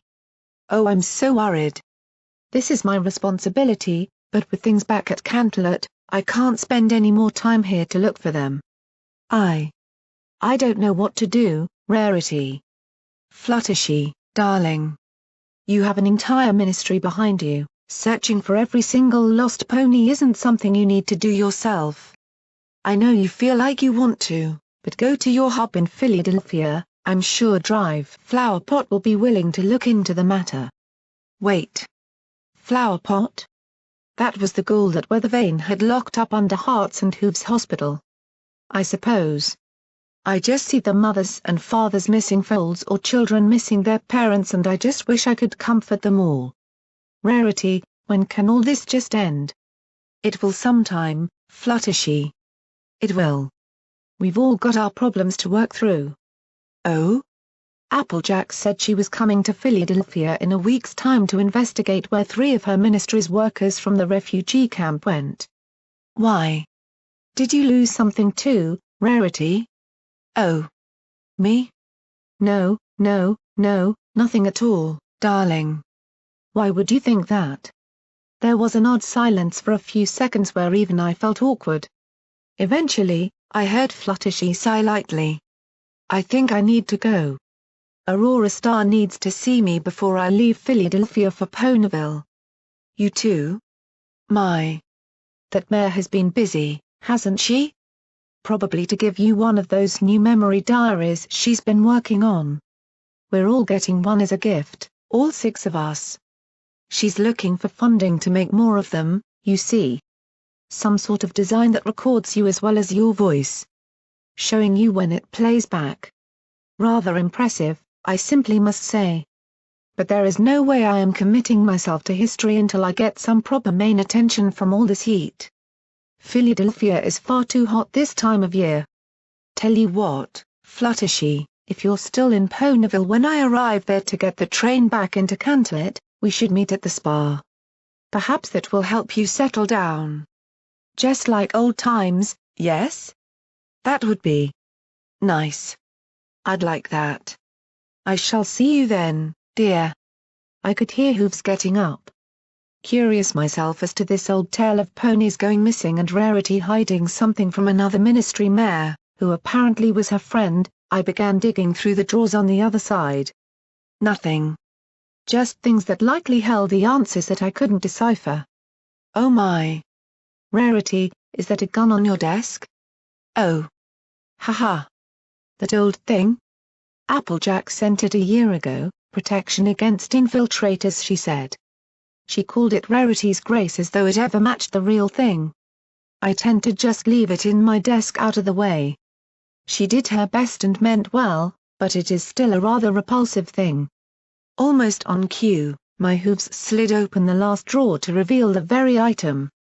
Tiny, slim and given a white ceramic finish with a single blue gem near the very short barrel, it almost looked delicate. The sort of weapon a noble or, well, proper lady might carry. The mouth grip was rather incredibly designed from thin polished silver. Guns weren't really my thing. But even I had to admit this was one beautiful looking piece. I heard the pair say their goodbyes with Fluttershy leaving the room, before Rarity's hoofsteps tapped back along to her desk. The sound of something being flung in a drawer, likely Rarity's Grace, and her sitting down with a sigh sounded through the recorder. I really hate to lie to you, darling. But that book has to remain a secret. I need to get those papers back, however possible. Even if they don't contain the things that matter. It's best to be clean and careful, as always, Rarity. Oh well, back to the Who click. The recorder ceased. Clearly, In her negligence to remember it when Fluttershy entered, its memory had filled. Likely the caretaker for the room had replaced it in the drawer after she had left. That had been a strange experience. These had been two of the highest-ranked mares in equestrian, well, history. Even from a brief listen, I had a much greater sense of the sheer scale of the ministry operations that they were being kept apart and rushed around so much. Missing refugees? Secret books? Was Flower Pot being regarded a prophet by those crazy zebra worshippers? Something to do with the refugees? Perhaps Weathervane would know. TNK. Startled, I felt my voice squeak and swivel my head to the door. TNK. TNK. Above it, the small vent to allow airflow into here was being nudged. The rusty nails were shuddering. Through one of the small windows looking out, I saw multicolored little balls flying upward. My heart clenched. This time there really wasn't a way out. Having to fight to stop my own hoof hitting my face, I shook my head. Of course there was. Galloping over, I threw the cat basket out of the way and tugged at it. Surely, I was stronger than sprites to get rid of a vent cover before they did.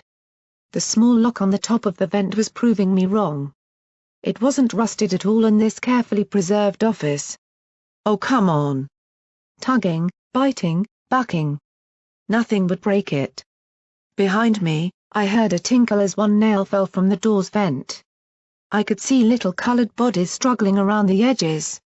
Any second they might burst through. Running back to the desk, I grabbed Rarity's Grace from the drawer and aimed it directly at the vent lock. Closing my eyes and clenching my teeth around the comfortable mouthpiece, I gently pushed my tongue down on the trigger. Bracing for the loud gunshot sound on my ears. Instead, I got what had to be quite simply the most polite gunshot I had ever heard. Somewhere between a small cough and a curt rap on a door, the sound even kicked up at the end, like a highly spoken word of great eloquence. It wasn't a silent weapon, I'd heard them used before. It was simply elegant. The vent lock popped off, betraying the pistol's somewhat deceptive level of power despite the lack of sound, significant recoil or having a tiny bullet. A quick check revealed it only had space for perhaps 2 or 3 rounds at a time loaded, no doubt simply a self-defense weapon. But right now the fact it had given me a way out was all that mattered. Clambering inside as fast as I could, I heard the other vent pop off, followed by the deathly fluttering of the sprites. No time to close it behind me, I simply climbed into the dull grey maze as fast as I could. Oh. This was a bad idea. Now I was simply going to be trapped as they flew in and devoured me from the hind upwards. Panicking, I forced myself in deeper. Pushing around a corner, I had to blink a few times until my eyes adjusted to the darkness before forcing myself onward. The noise on the thin metal sheets that made up the vent echoed back and forward, hurting my ears, but all I cared about was trying to lose them in the metal maze. Behind me the fluttering changed tone as they entered at a shocking speed. Glancing over my shoulder, I saw them round the corner. Go away. Don't. Screaming more out of habit and fear than choice, knowing they wouldn't stop, I kept pushing onward. Up ahead there was a T-junction. Damn it. I needed a way out. I couldn't look back anymore with how low the roof was. On my belly, I scooted or crawled forward, hearing the fluttering closing closer and closer behind me. For one horrifying moment, I felt my saddlebag get jammed.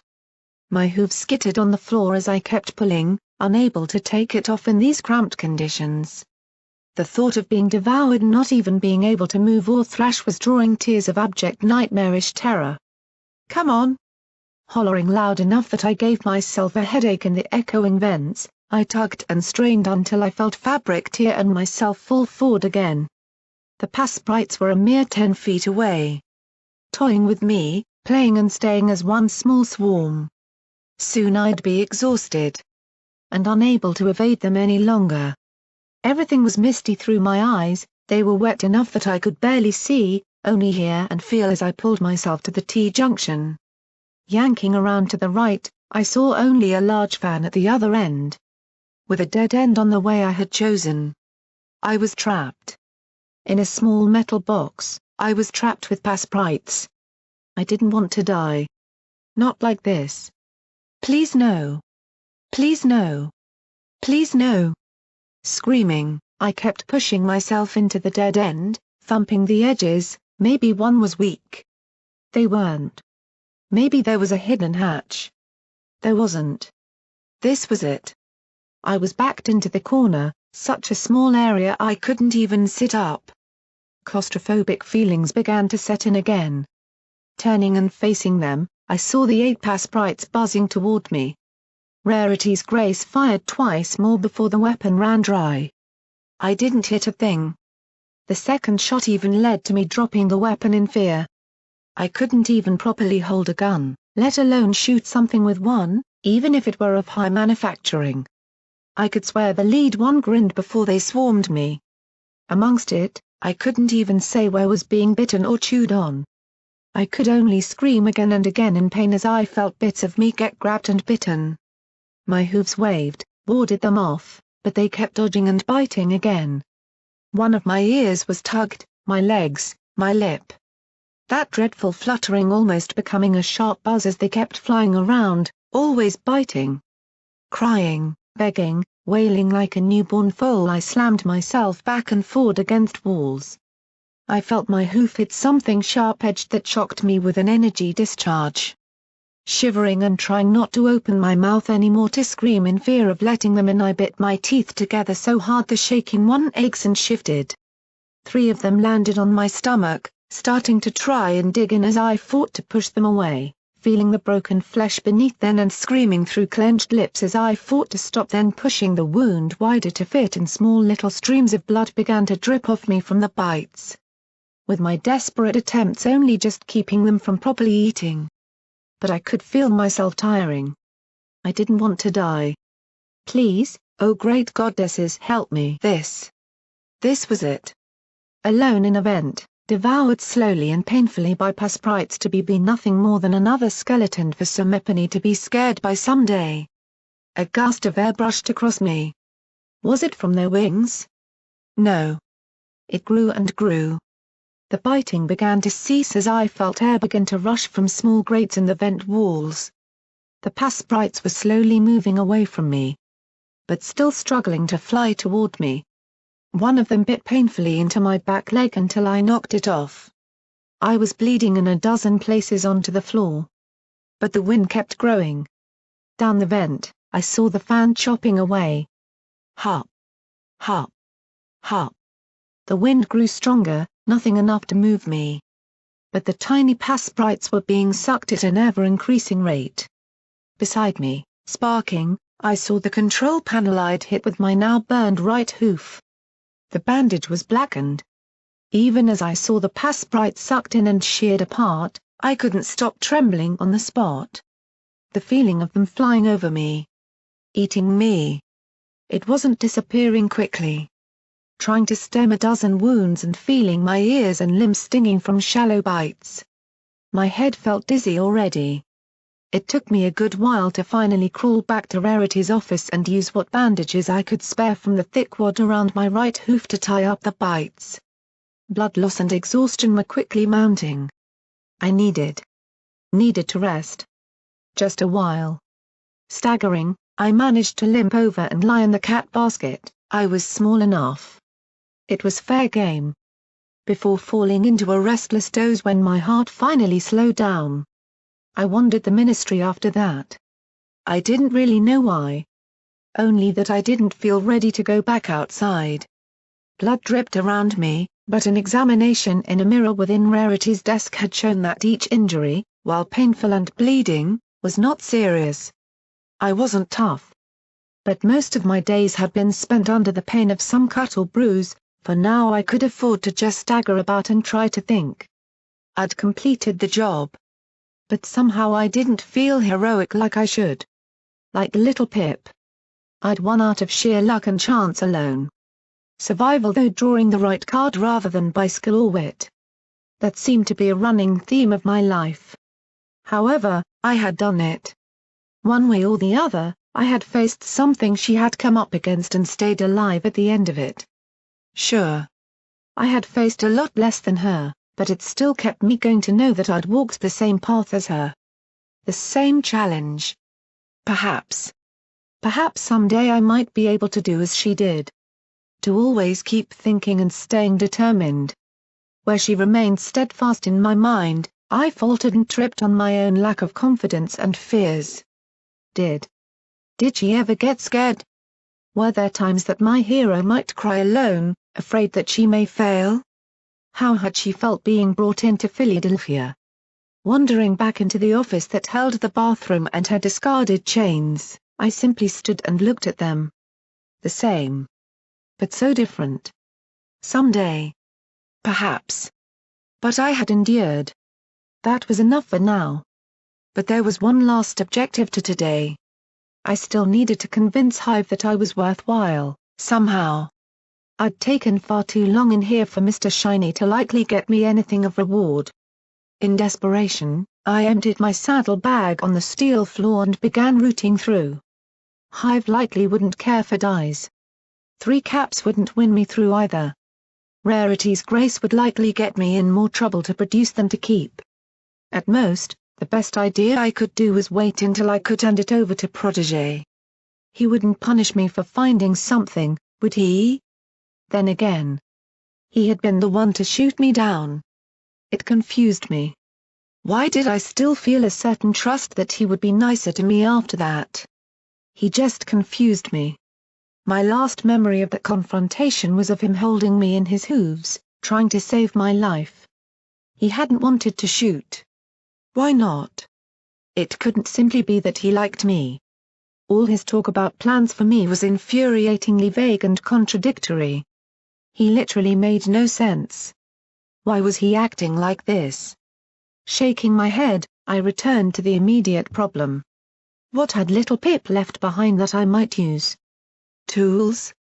Wonder glue to repair her suit? Nothing Hive likely couldn't get on her own with but a word. My eyes fell to the small tin of mints. My memory began to pick up. Mr. Shiny had called her drugs Mintals. Mints. Like. Suddenly. I was very glad I hadn't downed them all as sweeties. But this was only one small tin. Likely something she would just grab from me and then not care. I needed leverage. I needed more drugs. But who did I know that had? Oh. Stuffing everything back into my saddlebag, I made a run for the maintenance room. I had a few items to collect before I went outside again. Well, little laddie. Nice to see you've come back alive. Would hate to lose me most generous customer. Sooty Moras had been making a killing. His radaway was all gone, damn. But his drugs container was still somewhat bulging with artery stocks. I staggered up to him. Both half bleeding and half under the weight of my saddlebag putting me off balance. He grinned down at me, flicking my feathers in his braids. I want all your Mindals. Sooty seemed genuinely surprised. The look of unexpected shock with the direction in this trade was worth every pain I had been through. Now just when I thought you couldn't get sillier. What makes you think that you can? I slammed 40 copies of Wing Bonner magazine down on the table. 10 tins. All yours. 1 hour later, I was waiting outside the pits beside Hive. She had been a lot tougher, being genuinely surprised I was back and willing to give me a few bruises for losing my suit. Even as she had thrown me against one locker in her ready room, the savage Slavomir had caught attention to the 1 tin of Mintals I'd thrown down. The rest I'd buried in the mud near a pit. Bargaining that I'd give her the location when Protégé arrived to take me back. Hive hadn't been too happy with it. But had finally reasoned that at least she wouldn't have to put up with me whining anymore. The drawn chariot clattered across the road. Almost regally, I saw Protégé step down and trot across to us. His face betrayed nothing as he glanced at me and then to Hive. I've come to retake my lost worker. Oh fuck off, upstart. Don't give me that worker shit, you're a slaver. Get over it and don't lose your slaves ever again. Take the little rat. She turned and half-bucked me towards him. Yelping, I landed in the mud beside Protégé. He didn't break eye contact with her. Get into the chariot, Murk. Glimmerlight's waiting for you. I didn't need any further telling, scampering up into the wooden transport and turning to watch Protégé again. I hear he did a good service for you, Hive? Get fucked, Job. He's useless, unless you're trying to groom the little chicken for some sort of bed buddy. I can't imagine what you want from him. Protégé didn't react in the slightest. Indeed, he if anything simply trotted towards the side of the chariot without even maintaining eye contact anymore. A containment breach, so I hear. Infesting one of the ministry hubs. Mr. Shiny was so good as to inform me of the details. Did you hear what I said? Murk is useless. I saw Protégé grin toward me, a surprisingly cheeky smile he had only once used when he had called me out on my drawings of mayors. So why did you write to me informing that he had proved himself? That shut her up. I had to fight to not snort in laughter as I saw her fall for his verbal trap. To explain why would be to admit to Protégé that I had held her addiction to ransom. My master clambered up beside me.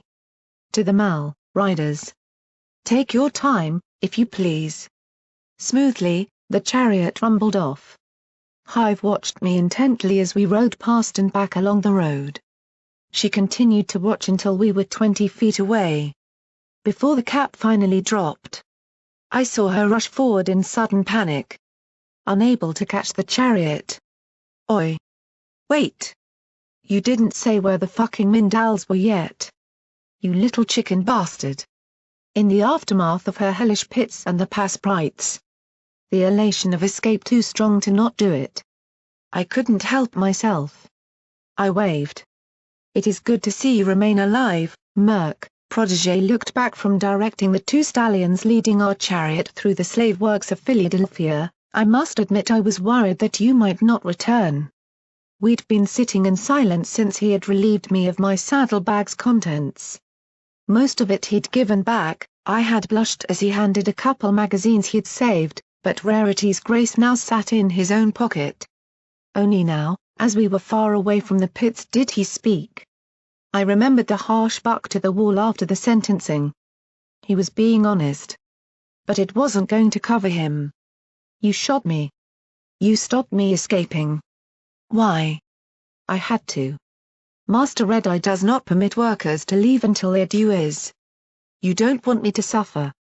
You've been giving me second, third and more chances every time I've met you. You give me medicine. Return my things to me and even seem to care for me. You've shown you aren't like the others.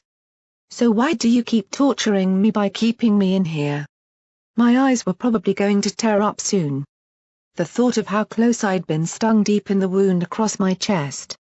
Taking a few seconds to simply watch and presumably judge me, he eventually sat in the moving chariot and looked across at me. Would you believe me if I said I had been nothing but truthful with you, Murk? As ever, I felt like it was a loaded question. He kept staring with that indefatigable look, one eye hidden behind the symbol of his studentship to Red Eye. Yes. Finally, almost with relief, I saw him remove the eyepiece and sigh. Murk. I am glad to have met you. Philadelphia is not an easy place to live in for any of us. Now, I know that is not much comfort, coming from a slaver. But I try. I try to care for those ponies who I know are being hurt in this place. I believe in Master Red Eye's vision, with all my heart, Murk. We are making Equestria better. You would have seen the printing presses in there, those will be used to print school books. In time, ponies like you, unable to read. That will cease to happen. He looked away, as we passed by a group of slaves weighed down by scrap. Boils and wounds slowed them while they trampled through dry earth with dour faces and weak bodies.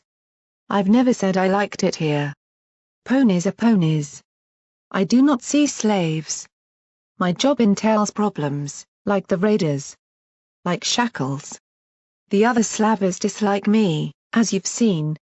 But it's all necessary, we all do our part. I chose to be here. You didn't. And I wish that hadn't happened. But it has, and you must now play your part to earn your freedom. But master, I don't want to be here. The chariot drew up in front of the mole. I could see some slaves returning from shifts on tired and shaking legs. Protégé stepped off, with me following at his heels. I know, Murk. But you are. I'll do what I can, but unfortunately, I cannot defy Master Red Eye. He orders that no slave escapes. That we all must do our part. I am his student, his faithful follower.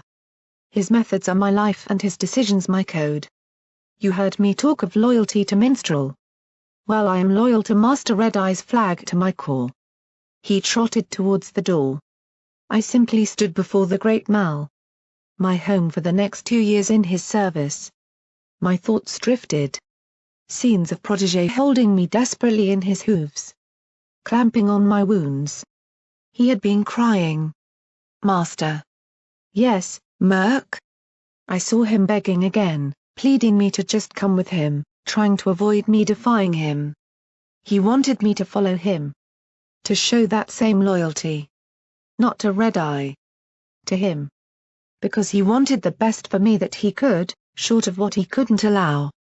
You were tempted, weren't you?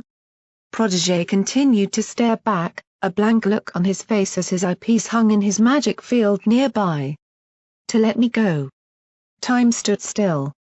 Protégé and his home ahead of me and the slaves returning behind me. All filthy, surrounding me with as much blood, sweat and tears as I had myself. The full might of Philadelphia's labor and vista all around me. Eventually, I saw his mouth seem to twitch. Before finally replying. Yes, Murk. Yes, I was. Firmly placing the eyepiece back on. The student of Red Eye and my master turned once more to return to his place of work. Passing the cage door, filled with conflict over my master, I found the survivors of the stable excursion lying on mattresses that had been dragged out. My heart almost broke as I saw the heavily bandaged form of Glimmerlight being seen on the far side. The slavers hadn't been kind to her on recapturing. A bloodied bandage smeared her forehead while her 2 front legs bore thick padding. A nurse was tying more across a thick welted wound on her side. That didn't stop her pulling herself up and launching toward me. As we simply held one another amongst the city of slaves we had failed to escape. Don't worry, Murky. We know it's possible. Someday. Someday, I promise. Footnote, Quest perk attained. Path of the Lightbringer, hers is a story to not cross paths again. But the legend of the stable dweller and her unceasing determination to save Equestria will inspire ponies for years to come. Once per encounter, if reduced to less than 10% of your health, you will immediately gain a small health boost to keep you in the fight that little bit longer. Footnote, perk attained. Organizer, some ponies stay neat and tidy to keep efficient belongings. Others just learn how to cram things in really hard. One way or the other, it helps you carry those little extra things. All items with a weight of 2 or less weigh half as much in your inventory now.